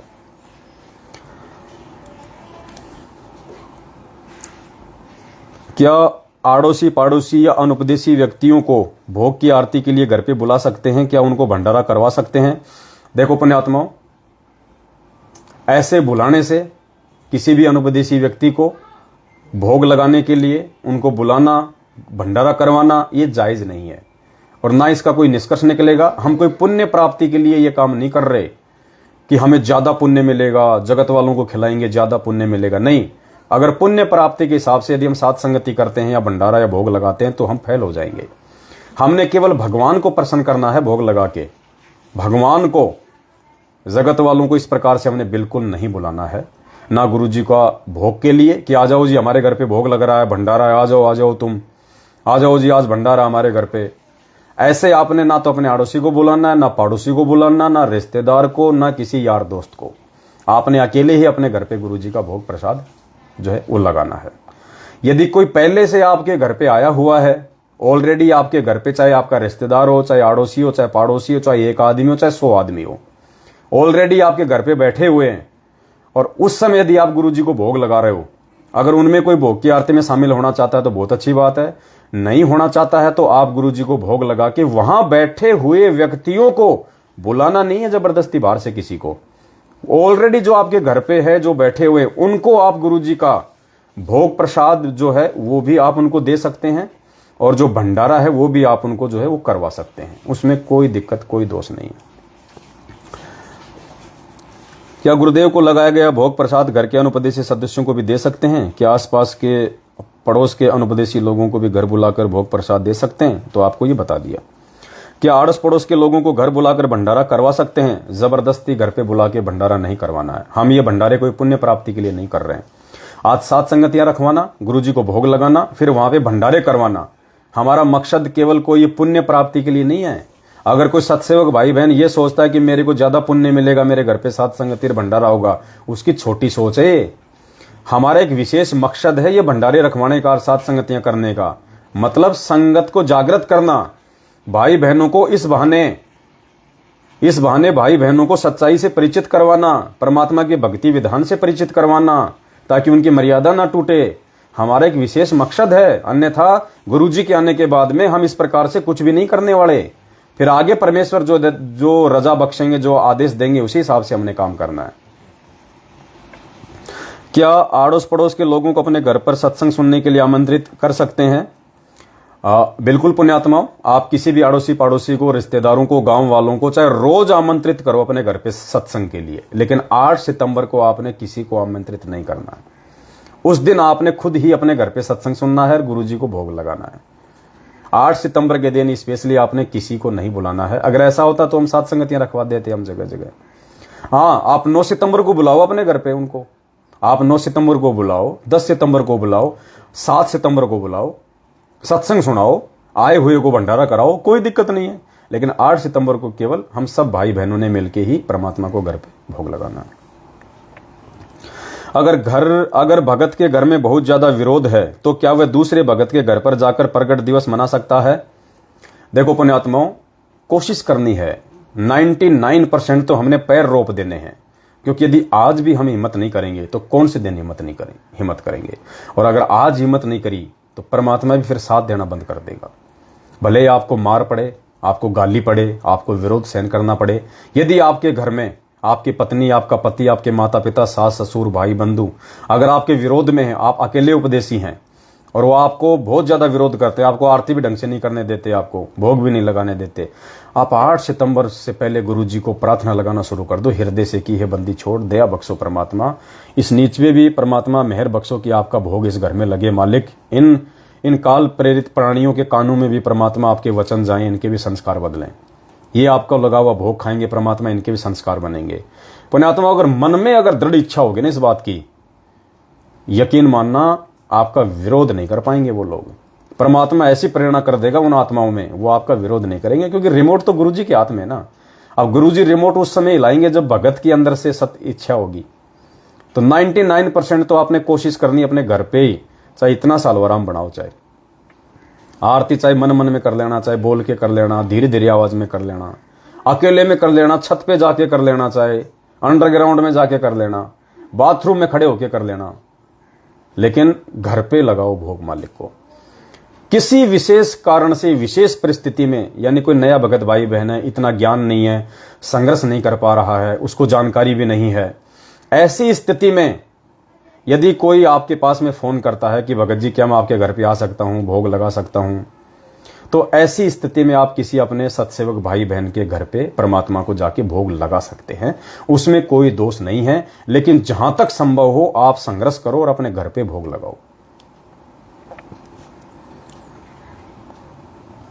अगर कोई व्यक्ति बुजुर्ग है या तबीयत खराब हो तो क्या वह भोग की आरती बैठकर कर सकता है? बिल्कुल कर सकता है, बिल्कुल भोग की आरती बैठ के भी कर सकता है। यदि विशेष परिस्थितियों में किसी को कोई रोग है, कोई एक्सीडेंटल है, कोई बीमारी से परेशान है, कोई प्रेग्नेंट है, कोई हैंडीकैम्प है, तो वो बैठ के भी कर सकता है, लेट के भी कर सकता है। जो जवान है, अच्छा है, युवा है, सक्षम है, तो खड़े होके सर पे कोई भी कपड़ा बांध के, सफेद कपड़ा हो तो अच्छी बात है, सर पे अपना एक वस्त्र रख के, माता बहनें अपनी चुन्नी डाल सकती हैं, बांधने की जरूरत नहीं है। माता बहनें अपनी जो भी चीर होता है, जो ओढ़नी होती है, जो भी अपने सिर पे रखती हैं, वो रख के कर सकती हैं। चाहे तो वो व्हाइट कलर का कोई कपड़ा बांध सकती हैं, भाई भी ऐसा कर सकते हैं। क्योंकि आप देखते हैं जब गुरुजी आश्रम में भोग लगाते थे तो उस समय परमात्मा सफेद कपड़ा बांध के लगाते हैं, एक सम्मान का सूचक है ये। तो अब तो हमने भगवान को पहचान लिया, तो भोग किया। हम तो तीनों समय की आरती में भी परमात्मा को सफेद कपड़ा अपने सिर पे रख के आरती करते हैं, क्योंकि सामने भगवान है भाई, और भगवान के सामने नंगे सिर अच्छा नहीं लगता। सामने कोई जेठ आ जाए, किसी का ससुर आ जाए, वो नंगे सिर रहती है? नहीं रहती ना। जब एक 2 कोड़ी के प्राणी का तुम इतना सम्मान करते हो तो भगवान का सम्मान नहीं करोगे? कॉमन सेंस की बात है। क्या भोग की आरती के बाद विनती का अंग कर सकते हैं? बहुत अच्छी बात है, सबने करना है, सबने करना चाहिए। हम विनती करते जी, गुरु जी थारे आगे, साहिब थारे आगे। भोग की आरती के बाद में सभी भाई बहन विनती करें, जरूर करें। बहुत अच्छी बात है, बहुत अच्छा पॉइंट याद दिलाया भाई ने। भोग की आरती सभी भाई बहनों ने करनी है, कोई दिक्कत नहीं है। और भोग की आरती के बाद में एक आरती और आती है, मारे हुआ पाठ पर कास बधाई मैं बांटूंगी, वो भी कर सकते हैं। क्योंकि पुण्यात्माओं अब हमें समझ में आ गया कि असली पाठ क्या है। ये इस पे नीचे लिखा हुआ है, नीचे की लाइन में, मूल्य नित्य नियम पाठ। गुरुजी ने क्या लिखा है देखिए, नीचे मूल्य में क्या लिखा है? नित्य नियम पाठ। हम भक्तों को जब ये पता चल गया कि धरती पे असली भगवान कौन है, तो उसके बाद पुण्यात्माओं हम भक्तों के लिए सबसे बड़ा पाठ ये भक्ति बोध है। तो हम तो इस पाठ को लेके आरती करेंगे, उस पाठ प्रकाश के लिए आरती नहीं कर रहे हम। हमारा पाठ प्रकाश ये है, ये पाठ करने से हमारी आत्मा में जो प्रकाश आएगा, हम तो वो पाठ प्रकाश करेंगे। तो शुरू में थोड़ा सा ध्यान रखना, मैनेजमेंट वालों की पुस्तकों में लिखा हुआ है कि मारे आए गरीबदास, मारे आए स्वामी रामदेवानंद, वो नहीं बोलना हमने केवल 2 ही शब्द बोलने हैं, मारे हुआ पाठ पर कास बधाई मैं बांटूंगी, ये मारे आए साहिब कबीर बधाई मैं बांटूंगी। या तो साहिब कबीर बोल दो, या मारे आए, सतगुरु देव बधाई मैं बांटूंगी। इन दोनों में से एक कोई भी शब्द आप बोल दो, क्योंकि वो कबीर ही सतगुरु है, सतगुरु ही कबीर है। संत रामपाल जी ही कबीर है, राम और कबीर ही संत रामपाल जी है। संत रामपाल जी ही सतगुरु है, सतगुरु ही संत रामपाल जी हैं। इसके अलावा हमने और किसी को नहीं लगाना, क्योंकि हम केवल अपने भगवान को भोग लगाएंगे, किसी दूसरे को नहीं लगाएंगे। यदि हम इस पड़ोस के अनुपदेशी लोगों को भंडारे व सत्संग के लिए आमंत्रित करते हैं, वह भंडारा अगर आवश्यकता से अधिक बन जाता है तो क्या भंडारे को आस पड़ोस में बांट सकते हैं? बिल्कुल पुण्यात्माओं, जो भंडारा यदि, पहली बात तो हमने बहुत सोच समझ के उसी हिसाब से भंडारा तैयार करना है। सच्ची नीयत से करोगे तो परमात्मा भंडारा वेस्टेज होने नहीं देगा। फिर भी यदि भंडारा यदि बच जाता है तो हम पहले गुरु जी को दंडवत प्रणाम करें, गुरु जी से हम आज्ञा लें कि परमेश्वर इस अनमोल प्रसाद को यदि बाहर कहीं रखा जाएगा उससे बेटर है परमेश्वर आपके बच्चों के पेट में जाए, तो परमेश्वर आपको भोग लगा हुआ प्रसाद खाएंगे तो उनकी आत्मा आध्यात्म की ओर जागृत होगी। तो परमेश्वर को दंडवत करके किसी भी गलती की माफी मांग के फिर आप बाहर परमेश्वर का भंडारा ससम्मान किसी पॉलीथीन वगैरह में पैक करके या कहीं भी किसी मंदिर के आगे या किसी रेड लाइट पे जाके आप लोगों को खिला के भी आ सकते हैं। बच जाए तो, जानबूझ के बचाना भी नहीं है, नहीं तो फेल हो जाओगे। मालिक अंतर्यामी है, तुम सोचोगे लो मैं ज्यादा बना लेता हूं, फिर जो बच जाएगा वो तो बाहर जाके खिला के आ जाऊंगा, वहां भी फेल हो जाओगे, क्योंकि मालिक अंतर्यामी है। अनजाने में जो बच जाता है उसकी बात दास कर रहा है, वहां जाके हम उनको कर सकते। अगर कहीं कोई खाना खिलाने वाली स्थिति में आप नहीं हैं, आपके आसपास कोई रेड लाइट नहीं है, कोई मंदिर नहीं है, कोई खाना खाने को तैयार नहीं है, फिर भी खाना बच गया तो क्या करेंगे? फिर उसके दो तरीके हैं पुण्यात्मा। वो खाना या तो हमने बहते हुए पानी में जल प्रवाह कर देना, या हमने जमीन में खड्डा खोद के हमने उसको जो है वो दबा देना है, ठीक है। और किसी भी जानवर को यदि आप खाना खिलाओ तो आपने वहां पे खड़े होके खिलाना है, डाल के नहीं आना। डालोगे फिर उस पर कोई चोट करेगा, कोई उस पर पेशाब करेगा, उस पर कोई अपने पैर रखेगा, अनादर हो जाएगा फिर। इसलिए अगर किसी जानवर को या पक्षी को डालते हो तो वो खाना आपने खड़े होके पूरा खिला के आना है, अन्यथा उसको बहते हुए पानी में जल प्रवाह कर सकते हैं, जमीन में गड्ढा खोद के दबा सकते हैं। अनादर नहीं करना परमेश्वर का। कुछ भक्तों की शंका है कि क्या आटे का हलवा राम बनाने में दूध का उपयोग कर सकते हैं, यानी आटे का हलवा दूध में बनाना है या पानी में? दूध का इस्तेमाल नहीं करना बिल्कुल भी। जो विधि परमेश्वर ने अपनाई है, जो आश्रमों में अपनाई थी, उसी विधि से हमने केवल जलराम, देसी घी, आटा और मीठा, केवल इसी का बनाना है। और कोई वस्तु हमने हलवे राम में छाछ से या दूध से या पनीर से बिल्कुल नहीं बनाना।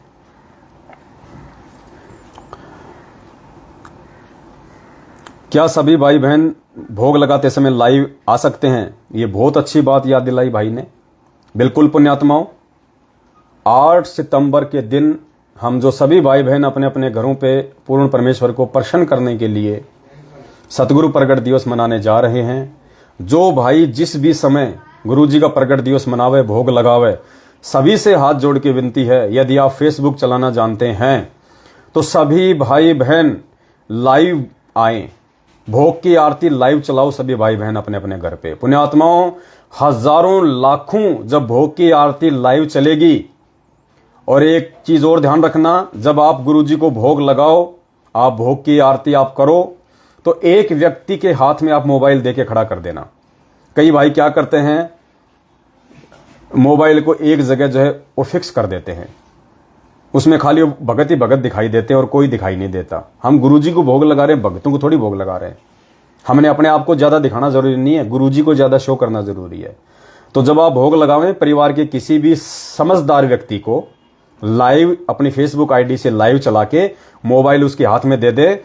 ज्यादा ध्यान वो गुरुजी की तरफ दिखाएगा, बीच बीच में थोड़ा थोड़ा हम भक्तों की तरफ दिखाएगा, ताकि देखने वाले को ये लगे कि यार एक तरफ तो लोग इन फर्जी आश्रमों में जा जाके देखो नीचे बैठे हुए हैं ना, सिर पे कोई कपड़ा है, गुरुजी का वीडियो लगा रखा है, भक्ति बोध होने के बाद भी, इतना ज्ञान देने के बाद भी, और एक तरफ देखो किस प्रकार से ये लोग अपने घर पे भगवान को मान के, परमात्मा को पहचान के कि मौकों कहाँ ढूंढे रे बंदे, मैं तो तेरे पास में, ना तीर्थ में ना मूर्त में ना एकांत निवास में। भगवान कोई जानवर थोड़ी है जो मैनेजमेंट ने आश्रम में बांध लिया या इन पंडितों ने उनको मंदिरों में बांध लिया, वहां जाएंगे तो ही मिलेगा। भगवान तो सर्वत्र है, कण कण में व्यापक है। पुण्यात्माओं, हम जो प्रथम नाम दीक्षा लेते हैं गुरुजी से, और हमें जो नियम मिलते हैं उन नियमों को पढ़ो, उनमें क्या लिखा है गुरुजी ने कि भगवान तो सर्वत्र है, वो कण कण में है। तो जब आपको ज्ञान हो जाएगा और विश्वास हो जाएगा तो आप भगवान को कहीं नहीं ढूंढोगे। हाँ, यदि गुरुजी किसी आश्रम में हैं तो हम उस आश्रम में जाएंगे, वहां गुरुजी को सामने परमात्मा को सिंहासन पे बैठा के भोग लगाएंगे। क्योंकि आज गुरुजी जेल में है शारीरिक रूप से, इसलिए हमने परमात्मा को अपने शब्द रूप में घर पे मान के, अपने पास में मान के गुरुजी को हमने भोग लगाना है। ये गलती बिल्कुल भी नहीं करनी हमने। परमात्मा को अपने से दूर नहीं समझना। परमात्मा शब्द रूप में हम सब आत्माओं के साथ में, वो सक्षम है, जब चाहे वो कोई भी रूप, कोई भी शरीर धारण कर सकता अपनी आत्मा के लिए। तो सब भाई बहनों ने इसी प्रकार से किसी समझदार व्यक्ति को मोबाइल देके और फिर भोग की पूरी आरती, और फिर उस आरती को फेसबुक के ऊपर डालनी है। एक चीज और विशेष ध्यान रखना, जब आप भोग की आरती चलाओ तो ऊपर आपने मैसेज जरूर लिखना है। ये गलती मत कर देना, डायरेक्ट मत चला देना। जब आप लाइव चलाओगे तो वहां पे ऑप्शन आता है कुछ लिखने का, तो आपने क्या लिखना है, सत साहिब आज 8 सितंबर को घर घर में सतगुरु रामपाल जी भगवान को भोग लगा। अपना नाम मत लिखना, अपना गांव मत लिखना, अपना पता मत लिखना। सिर्फ हाँ, आप चाहो तो आप लिख भी सकते हो, लेकिन ऊपर ये लिखना, सत साहिब आज 8 सितंबर को घर पर ही शब्द रूप में प्रकट सतगुरु रामपाल जी भगवान को हलवे राम के साथ में भोग लगा।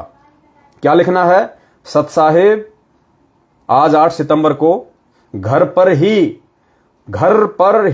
शब्द रूप में प्रकट सतगुरु रामपाल जी भगवान को हलवे राम का भोग लगा। और नीचे फिर आप अपना नाम गांव पता भी डाल सकते हैं, अपना मोबाइल नंबर भी डाल दो, कोई दिक्कत नहीं है। तो ये आपने विशेष तौर से ध्यान रखना है,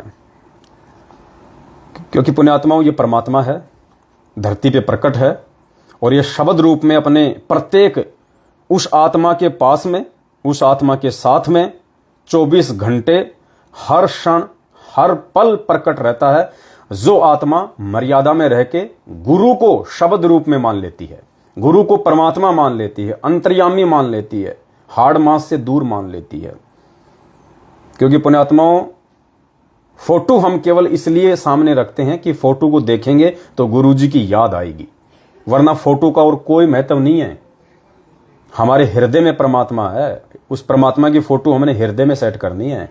शब्द रूप में परमात्मा को अपने साथ में समझना है। और गुरुजी ने तो स्पष्ट कह रखा है सत्संगों में कि जो इस शरीर को सतगुरु कहता है, गुरुजी अपनी तरफ इशारा करके यूं पकड़ के कि जो मुझ इस रामपाल दास की इस बॉडी को, इस शरीर को जो सतगुरु समझ रहा है, तो शरीर क्या मतलब, ये पहचान भी आ गई, ये चेहरा भी आ गया, फोटो भी आ गई कि वो तो बालक है, अभी बालक है, वो तो अभी बालक है, उसको ज्ञान नहीं है।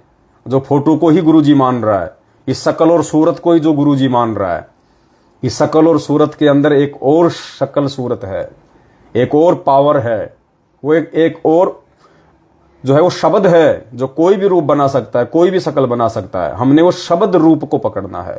शब्द यानी गुरुजी का वचन, गुरुजी का आदेश, वो है हमारा असली गुरु भाई। जो गुरु वचन पे डट गए कट गए फंद 84 के।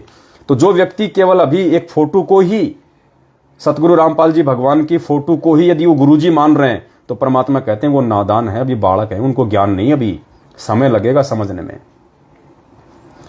इसका मतलब ये भी नहीं कि हम गुरुजी की फोटो रखना छोड़ दें या गुरुजी की फोटो के आगे आरती करना, भोग लगाना छोड़ दें, नहीं, ये तो आजीवन करना है। लेकिन फोटो में गुरुजी नहीं समझना। अगर कोई गुरुजी की फोटो को गाली दे रहा है और हमारे मन में अगर कोई गुस्सा या क्रोध आ रहा है, पुण्यात्माओं हम कमजोर हैं, अभी हम बच्चे हैं फिर अध्यात्म में। आपने परमात्मा को फोटो में समझ रखा है, शब्द रूप में नहीं समझ रखा। अरे गाली लगती है 5 तत्व के इंसान को, चोट लगती है 5 तत्व के इंसान को, गुस्सा आता है 5 तत्व के इंसान को। जो शब्द है, आपने यदि गुरुजी को आपने शब्द रूप में मान लिया, तो शब्द को कौन गाली दे देगा? शब्द को कहां से गाली लगेगी? शब्द को कौन चोट मार देगा? तो इसलिए परमात्मा कहते हैं कि जो व्यक्ति इस बॉडी को ही सतगुरु मान रहा है, मुझ रामपाल को, कहते हैं वो तो अभी बालक है, बालक है। सुनिए परमेश्वर का ये अनमोल सत्संग।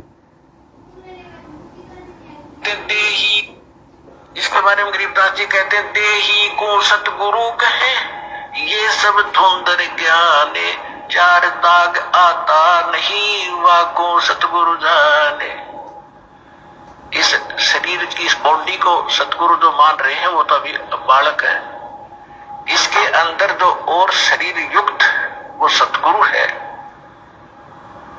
वो मरता नहीं कभी। चार प्रकार के दाग हैं। अंतिम संस्कार 4 प्रकार से किया जा रहा अपने यहाँ पर।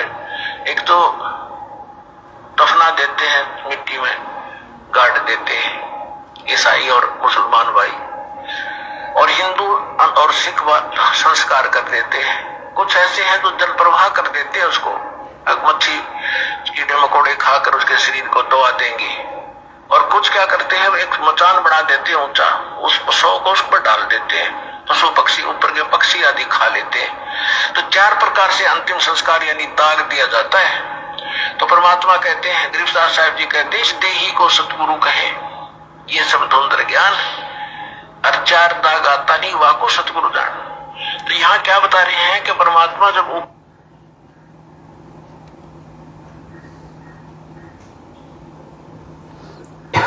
परमेश्वर ने अपने सत्संग में बिल्कुल क्लियर कट कर दिया कि देही को सतगुरु कहे, यो सब धुंधर ज्ञान, व्यर्थ ज्ञान है उसका, उसको ज्ञान नहीं। अभी वो बालक है, अभी अध्यात्म में नादान है, उसने गुरु को पहचाना नहीं। अभी खाली उसने शरीर में गुरु को मान लिया, फोटो में गुरु जी को मान लिया। फोटो तो केवल एक भाव पैदा करती है, आपको याद दिलाएगी। बाकी तो गुरु जी ने कह दिया कि देही को सतगुरु कहे, यो सब धुंधर ज्ञान। जो इस बॉडी को सतगुरु मान रहे हैं वो तो अभी बालक है, बालक है। वो तो परमात्मा है। वो जब चाहे जिस रूप में चाहे अपने भगत के सामने प्रकट हो जाएगा अपने भगत का काम करने के लिए। सुनिए, ये सबसे आप इसके बाद गुरु जो है ये सबसे आपका साथी रहेगा। गुरु शब्द रूप में साथ रहेगा आपके। शब्द रूप में शब्द भी चलेगा और साथ में जहां आवश्यकता पड़ेगी अपना शरीर धारण कर लेगा। ये दोनों साथ देता है। तो इस प्रकार से हमने पुण्यात्माओं अब इस भक्ति मार्ग के नेक्स्ट लेवल में सात संगतियों के माध्यम से आगे बढ़ना है।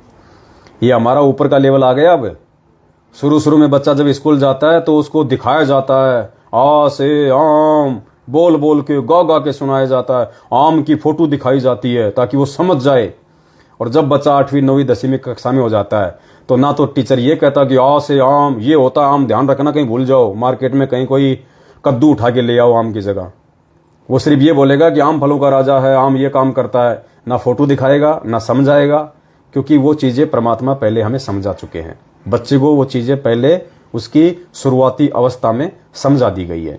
तो इसी प्रकार ये सात संगतियों के माध्यम से भक्ति मार्ग का आगे का लेवल चलेगा, क्योंकि आगामी समय में परमात्मा ये शास्त्र उठा के नहीं दिखाएंगे हमें। परमात्मा मूल ज्ञान देंगे, मूल ज्ञान। अभी तक तो हमारे को केवल भक्ति मार्ग पे परमात्मा ने चलाने के लिए केवल हमारे को उस लायक बनाया है। अब जो आगे का ज्ञान है, जो अगम का ज्ञान है, वो तो अब देगा परमात्मा, जिसको सुन सुन के हमारी आंखों से आंसुओं की धारा बहा करेगी। रजाई में मुंह दे दे के रोया करेंगे हम। गुरुजी ने एक सत्संग में कहा था कि बच्चों, एक समय ऐसा आएगा जब तुम सतगुरु की पहचान कर लोगे, क्योंकि सतगुरु की पहचान किए बिना पुण्यात्मा वो ज्ञान हमारे हृदय में नहीं समा सकता। हम उसको सत नहीं मान सकते, और गुरु के वचन में अविश्वास कर लिया तो हम फेल हो जाएंगे। तो गुरुदेव ने कहा था कि बच्चों, जब तुम्हें पहले सतगुरु की पहचान हो जाएगी और सतगुरु के द्वारा लिखे गए शब्दों पे जब तुम पूर्णतया इन शास्त्रों से भी ज्यादा विश्वास करने लग जाओगे, फिर एक समय ऐसा आएगा। गुरुदेव ने कहा कि मैं केवल तुम्हें ये कहानी सुनाया करूंगा, ये कथा सुनाया करूंगा, ये शब्द गाया करूंगा, ये ब्रह्मा विष्णु इसके माता पिता दादा चाचा बुआ नहीं दिखाऊंगा, आंखें खराब नहीं करूंगा। केवल तुम्हें परमेश्वर की वो प्यारी प्यारी वाणियां, वो शब्द, वो आगे की बातें। और गुरु जी के मुख कमल से जब वाणियां सुनेंगे तो परमेश्वर की तो वाणी पुण्यात्मा, आपको पता है, सतगुरु 3 लोक से प्यारा, सतगुरु परम पदार्थ पूरा। पुण्यात्मा, हरियाणी भाषा सबसे ज्यादा गंदी भाषा है, सबसे ज्यादा अक्खड़ भाषा है, खड़ी चोट मारने वाली भाषा है हरियाणवी भाषा। और पुण्यात्मा, हमारे भगवान उसी भाषा में जब सत्संग करते हैं हमारी आंखों से आंसू गिरते हैं। आंसू क्यों? क्योंकि वो परमात्मा है, जीव नहीं है। तो परमेश्वर ने कहा कि उस समय तुम्हारी आंखों से आंसुओं की धारा बहा करेगी। तो पुण्यात्माओं, उस लेवल पे परमात्मा अब हमें लेके जाना चाहते हैं, अपनी शब्द रूप में पहचान करवा के, ताकि हम परमेश्वर के उस ज्ञान को अपने इस 2 कौड़ी के भेजे में समाने के लायक बने। और क्या सतगुरु प्रगट दिवस मनाना जरूरी है? यदि कोई सतगुरु प्रगट दिवस नहीं मनाएगा, गुरु जी को भोग नहीं लगाएगा, तो क्या वो सतलोक नहीं जाएगा? देखो पुण्यात्माओं, ये भी एक बहुत बड़ा भेद है। आप ना लगाओ कोई बात नहीं, आप लगाओ बहुत अच्छी बात है, लेकिन ये परमात्मा ने एक प्रोसीजर अपने सत्सेवक बच्चों के माध्यम से, साध संगतियों के माध्यम से क्यों शुरू करवाई है? देखो, मुक्ति तो हमारी मालिक का नाम जपने से, परमात्मा की मर्यादाओं में रहने से, गुरु को भगवान मानने से होगी। लेकिन ये हलवे राम का भोग लगवाना, अपने घर पे लगवाना भोग की आरती के साथ में, और अपने अपने घरों से उस फोटो को हटवा देना, पुण्यात्माओं ये प्रोसीजर क्यों शुरू करवाई परमात्मा ने? इसके पीछे बहुत गहरा रीजन है। 8 सितंबर को अपने घर पे या अपनी ऑफिस में कहीं भी सतगुरु रामपाल जी भगवान का अकेले का दरबार में फोटो रख के और हलवा राम बना के और भोग की आरती के साथ में भोग लगाना, इस बात का सूचक है। ये ये एक सबूत है, ये एक प्रमाण है। वो परमेश्वर जो अंतर्यामी है, सब कुछ जानने वाला है, वो आपको छांट लेगा, वो आपकी एक अलग पहचान कर लेगा कि ये आत्मा मुझे परमेश्वर के रूप में जान चुकी है, पहचान चुकी है। वरना सतगुरु रामपाल जी भगवान को भोग लगाना पुण्यात्माओं किसी के बश की बात नहीं है। आप लगा नहीं सकते बिना उस परमेश्वर के विशेष आशीर्वाद के।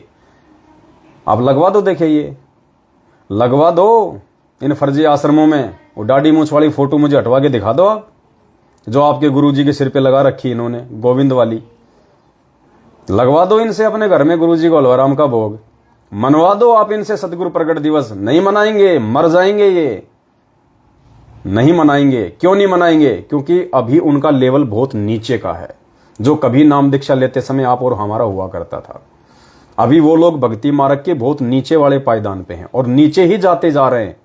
वो ऊपर नहीं खिसक रहे, उनको खिसकने नहीं दिया जा रहा मैनेजमेंट के द्वारा, काल के द्वारा, मर्यादा तोड़वाने के चलते। और आपको भगवान ने पीएचडी के पास लाके बैठा दिया। पीएचडी, शुक्र मनाओ अपना, गुरुजी का शुक्रिया अदा करा करो कि गुरुजी आपने कैसे साथ संगति से जोड़ दिया इस नीच को। परमात्मा इतनी बड़ी मेहर कैसे कर दी आपने, जहां लाखों की संगत गुरु को मानुष मान के धक्के खा रही है। तो 8 सितंबर को गुरुजी को भोग लगाना, उनका प्रगट दिवस मनाना, इस बात का सूचक है कि आपने अपने गुरु को शब्द रूप में मान लिया, पहचान लिया, आपने उनको भगवान मान लिया, अंतर्यामी मान लिया। और अब आप वो कोई भी भक्ति विरुद्ध कुकर्म नहीं कर सकते जिसके चलते आपकी भक्ति बिगड़े, आपका गुरुजी आपसे नाराज हो। तो ये आपकी छटनी हो जाएगी लाखों की संगत में से कि मेरी कितनी आत्माएं हैं। क्योंकि मालिक कहते ना कि गोता मारूं स्वर्ग में जा बैठूं पाताल, गरीब दास ढूंढता फिरूं अपने हीरे मोती लाल। हीरे मोती लाल का ही नाम क्यों लिया परमात्मा ने? लोहा भी है, कोडी भी है, पैसा भी है, कबाड़ भी है, मिट्टी भी है, पत्थर भी है, कंकड़ भी है, सब कुछ है। हीरे मोती लाल यानी विशेष आत्मा, क्योंकि ये विशेष रत्न है। हीरे मोती लाल जो है सबसे महंगे हैं, ये विशेष रत्न है। बाकी तो पत्थर की भी कीमत है। आप मकान बनाओगे तो आपको कोई फ्री में थोड़ी देगा पत्थर, वो भी आपको 2-4 हजार रुपए की एक ट्रॉली मिलेगी, उनकी भी कीमत है। लेकिन उन सबसे ज्यादा कीमत किसकी है? हीरे मोती लाल की। ये विशेष रत्न है। तो परमेश्वर अपनी विशेष आत्माओं के लिए ही यहां पे सारा खेल खेलता है, ये लीला करता है परमात्मा। तो उन विशेष आत्माओं की छटनी हो जाएगी कि हीरे मोती लाल कौन है मेरे। क्योंकि परमात्मा कहते हैं गुरु और गोविंद दो ही कर जानी।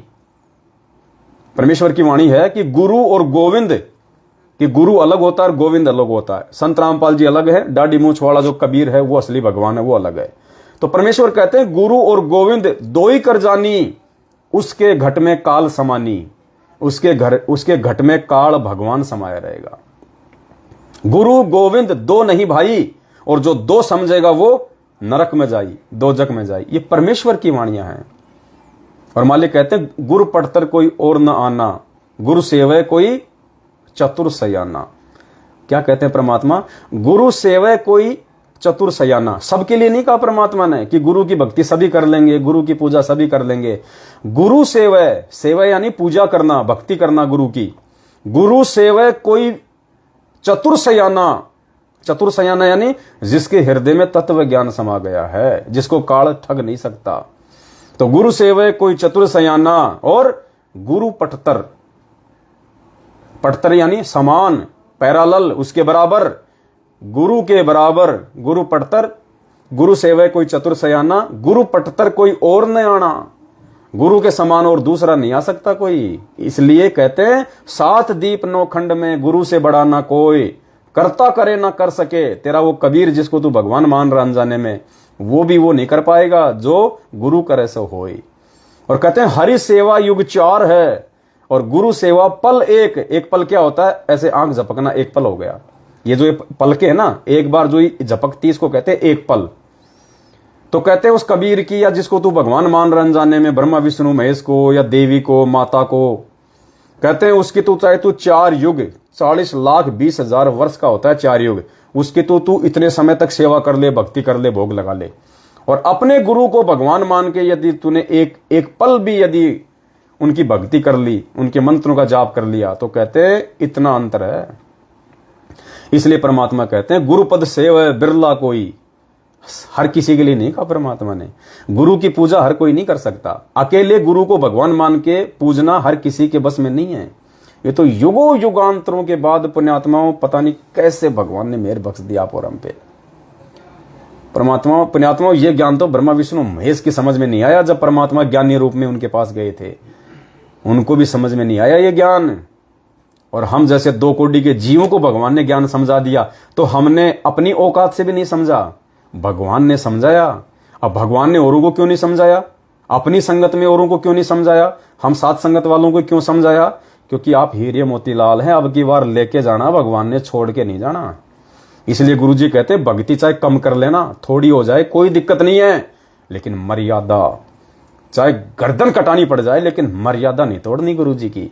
चाहे औरत घर से भगे तो भागने दे, उसको बोल तू कल जा रही, अभी निकल फटाफट, कोई दिक्कत नहीं मुझे, प्यार से, प्रेम से, लड़ाई झगड़े से नहीं, अभी निकल जा, कल की निकलती अभी निकल। अगर आपकी पत्नी नहीं मानती है तो बोल दो भाई कल की निकलती अभी निकल। माँ बाप नहीं मान रहे तो माँ बाप को घर से नहीं निकालना कि तू कल का निकलता अभी निकल, नहीं, आपने उस घर से निकल जाना है। पहले तो संघर्ष करो उस घर में भक्ति करने की, फिर भी नहीं बन पाती है, छोड़ दो उस घर को। पुण्यात्माओं लाखों काम धंधे दुनिया में, आजकल 10-15 हजार तो कहीं भी मिल जाते हैं, 2-3 हजार का एक छोटा सा रूम मिल जाएगा, बढ़िया खाओ और बढ़िया कमाओ और माल्य की बढ़िया से अपनी जो है वो भक्ति करो। तो चाहे गर्दन कट जाए लेकिन मर्यादा नहीं तोड़नी पुण्यात्माओं।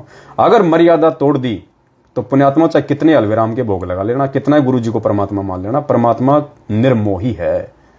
परम शक्ति संगीतम रिद्धि सिद्धि दाता सोही, अविगत गुण है अतीतम सत्य पुरुष निर्मोही। ये किसी का सगा नहीं है, फिर ये किसी का सगा नहीं है, चाहे कितने आंसू बहा लेना उसके बाद में। तो इस प्रकार से पुण्यात्माओं हमने भक्ति मार्ग में अब आगे बढ़ना है, आगे हमने चलना है, और इस प्रकार से हमने परमात्मा को भोग लगाना है, वरना भोग लगाना कोई आवश्यक नहीं है।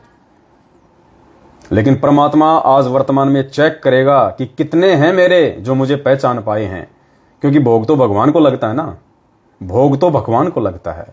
तो पहले कोई भगवान पहचानेगा तभी तो भोग लगाएगा। पुण्यात्मा 1994 से जब से गुरुजी ने भक्ति बोध पुस्तकें छपवाई थी, उसी समय से गुरुजी ने भोग की आरती लिखी हुई है। क्या 27 साल से किसी ने भोग की आरती की अपने घर पे? वो भगवान ही कर रहा था आश्रम में, दाढ़ी मूछ वाली फोटो को सामने रख के। क्यों? मजबूरी थी। जो अपने गुरुजी को भगवान नहीं मानेगा तो भगवान तो भक्ति करवाने के लिए किसी और को भगवान मान के भोग लगाएगा। गुरुजी ने देखा कि ये गधे इतना ज्ञान लेने के बाद मुझे भगवान नहीं मान रहे, तो मैं तो कम से कम किसी और को भगवान मान के कम से कम इनकी भक्ति तो बनवाऊं। और जिस दिन आत्मा अपने गुरुजी को पहचान लेगी कि गुरु बड़े हैं गोविंद से, और मन में देख विचार हरि सुमरे सो वारी है, गुरु सुमरे होए पार, उस दिन वो दाढ़ी मूछ वाले को हटा देगा अपने घर से, रामकृष्ण को हटा देगा। उस दिन फिर अपने गुरुजी को ही रामकृष्ण मान के, सबसे बड़ा भगवान मान के, पूर्ण ब्रह्म परमात्मा मान के, फिर वो भोग लगाएगा। ये आरती परमात्मा इंतजार कर रहे थे 27 साल से, ये आरती लिख के कि देखता हूं मेरे कौन बच्चे मुझे पहचान के और मुझे भगवान मान के इस भोग की आरती को भोग लगाना शुरू करेंगे। पुण्यात्माओं ये भोग की आरती 27 साल से इस भक्ति बोध पुस्तक में बंद है। ये तरस रही थी आरती कि कब मुझे यूज में लेंगे, कब मुझे यूज में लेंगे उस परमात्मा के चरणों में, कब मुझे सौभाग्य मिलेगा।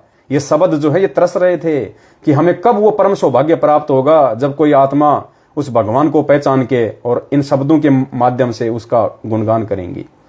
तो पुण्यात्माओं आप हैं वो साध संगत से जुड़े हुए भाई बहन, हीरे मोती लाल, जो इस पुस्तक के भी भाग खुल गए, जो आपने भगवान को पहचान के और भोग की आरती करनी शुरू कर दी। नहीं 27 साल हो गई, किसी भी भगत ने गुरु जी को भगवान मान के भोग की आरती के साथ भोग नहीं लगाया, केवल गुरु जी ही आरती करते रहे। तो इसलिए भोग की आरती जरूरी है, कंपलसरी है। और पुण्यात्माओं, भाड़ बाका नहीं हो सकता, भगवान साथ में है अगर मर्यादा में रहेंगे तो। डॉक्टर भी यही कहता कि भाई गोली दवाई अगर 1-2 टाइम नहीं खा सके, भूल जाए, कोई दिक्कत नहीं, लेकिन परहेज मत तोड़ देना। जो नियम बता दिए, खट्टा नहीं खाना, मीठा नहीं खाना, अगर वो नियम तोड़ दिए, फिर चाहे तू 24 घंटे दवाई खाता रहे, कोई फायदा नहीं होगा। तो यही बात गुरुजी कहते हैं कि बच्चों, मेरा वचन मत तोड़ देना, मेरा नियम मत तोड़ देना। भक्ति की किसी कारण से अगर थोड़ी बन जाए कोई दिक्कत नहीं है, लेकिन नियम मत तोड़ना। और सबसे बड़े नियम क्या है? गुरुजी को भगवान मानना, गुरुजी को अपने हृदय में मानना। मोकू कहाँ ढूंढे रे बंदे, मैं तो तेरे पास में। और मालिक कहते हैं, दिल अंदर दीदार दर्शन, बाहर अंत ना जाइए। पुण्यात्माओं, एक हिरण होता है, हिरण गुरुजी ने बताया, उस हिरण को जब तक मालूम नहीं होता है, जब तक उसको पता नहीं होता है, वो उस महक के पीछे दौड़ता है। उस महक के पीछे जो निर्गुण होती है, दिखाई नहीं देती, वो सरगुण रूप में, शरीर रूप में उसकी नाभि में होती है, लेकिन उसको दिखाई नहीं देती क्योंकि उसकी बुद्धि इतनी काम नहीं करती, वो नीचे देख नहीं पाता। वो सरगुण कस्तूरी जिसकी महक से वो पागल हुआ जा रहा था, भटक रहा था, उसको ढूंढता फिर रहा था, वो उसकी नाभि में थी, साकार रूप में थी, लेकिन वो उसको निराकार मान के उसकी खोज में भटक रहा था, इधर उधर इधर उधर। और किसी व्यक्ति ने उसकी गर्दन पकड़ के नीचे कर दी और दिखाया कि देख ये री साकार रूप में, जिसको तू निराकार मान रहा है, जिसको तू बाहर ढूंढ रहा है, वो देख तेरे अंदर, तेरी नाभि में है। फिर वो गुरुजी कहते हैं, वो हिरण क्या करता है, फिर वो उसको मालूम पड़ेगा कि ये तो यहीं से आ रही है, फिर वो श्वासों सांस, श्वासों सांस, श्वासों सांस, फिर वो नहीं भटकता, बैठ जाएगा एक जगह, मदोस हो जाएगा, भले खाना नहीं खाएगा, नींद भी नहीं लेगा, लेकिन बस मस्त हो जाएगा फिर वो। तो पुण्यात्माओं, ये जितने भी भाई बहन हमारे जो सतलोक आश्रम मैनेजमेंट हरियाणा के पीछे साकार रूप में, शब्द रूप में, जो हमारे घर पे भगवान बैठा हुआ है, हमारे दिल में भगवान बैठा हुआ है गुरुजी, उसको इन फर्जी आश्रमों में उस मूर्ख हिरण की तरह अज्ञानता में ढूंढते ढूंढते ढूंढते, ढूंढता तो कौन है? कोई 5% होंगे जो इन आश्रमों में भगवान के लिए जा रहे होंगे। 95% तो खाली अपने लड़के लड़कियों के रिश्ते बनाने के लिए और बकवाद करने के लिए, सेटिंगबाजी करने के लिए। पुण्यात्माओं, तुम्हें पता नहीं अभी कितना गंदा खेल चल रहा है इन आश्रमों में, कितना गंदा खेल, जानबूझ के सेटिंग करवाई जा रही है लड़के लड़कियों की, जानबूझ के बहुत गंदा खेल चल रहा है वासना का। तो ये भटक रहे हैं क्योंकि ये उस हिरण की तरह है, इनको ज्ञान नहीं अभी। और हमें परमात्मा ने गर्दन पकड़ के सात संगतियों में जोड़ के दिखा दिया कि बेटा देख, ये नाभि तेरी गर्दन में, यहां है तेरी नाभि में एक कस्तूरी, क्यों भटक रहा है? मैं तो तेरे पास में हूं। मोकू कहां ढूंढे रे बंदे, मैं तो तेरे पास में, और खोजी होए तुरंत मिल जाऊं, एक पल ही की तलाश में। तो परमेश्वर ने सात संगति से जोड़ के भाई और बहनों हमें वो कस्तूरी और उसकी महक दोनों से परिचित करा दिया कि बेटा मैं शब्द रूप में तेरे साथ में हूं। मुझे ढूंढने के लिए अगर तू बाहर भटक रहा है तो तेरे में और उन जगत वालों में जो बद्रीनाथ, केदारनाथ, तिरुपति धक्के खाते हैं, कावड़ लेके आते हैं, घूमते हैं, नंगे पैर जाते हैं, तेरे में और उनमें फिर कोई फर्क नहीं है। तो पुण्यात्माओं, ये आप और हमारा परम सौभाग्य है कि परमेश्वर ने हमें अपनी पहचान करवा दी और हम उनको पहचान गए। ये भी गुरुदेव का विशेष आशीर्वाद उसी से संभव है। वरना पुण्यात्माओं, हम तो यहाँ पे अगर कोई नकली असली कोई मिठाई ला के रख दे, हम तो उसको खा जाते हैं, वही नहीं पता चलता है डालडा में एक देसी घी में। भगवान को क्या पहचानेंगे? तो भगवान स्वयं अपनी पहचान करवाता है। इसलिए भगवान, गुरु भगवान का ही गुणगान करना चाहिए, गुरु भगवान को ही बारंबार धन्यवाद देना चाहिए। और परमेश्वर दया करें, सभी भाई बहन 8 सितंबर को अपने अपने घरों में प्यार प्रेम के साथ में, कोई घर वाला कुछ कह दे तो सुन लेना पुण्यात्माओं, थप्पड़ मारे तो खा लेना, मन में भी उसके प्रति कोई क्रोध, कोई गुस्सा लेके नहीं आना। फिर देखना कैसे भगवान उन आत्माओं को चेंज करता है, रिमोट मालिक के हाथ में है।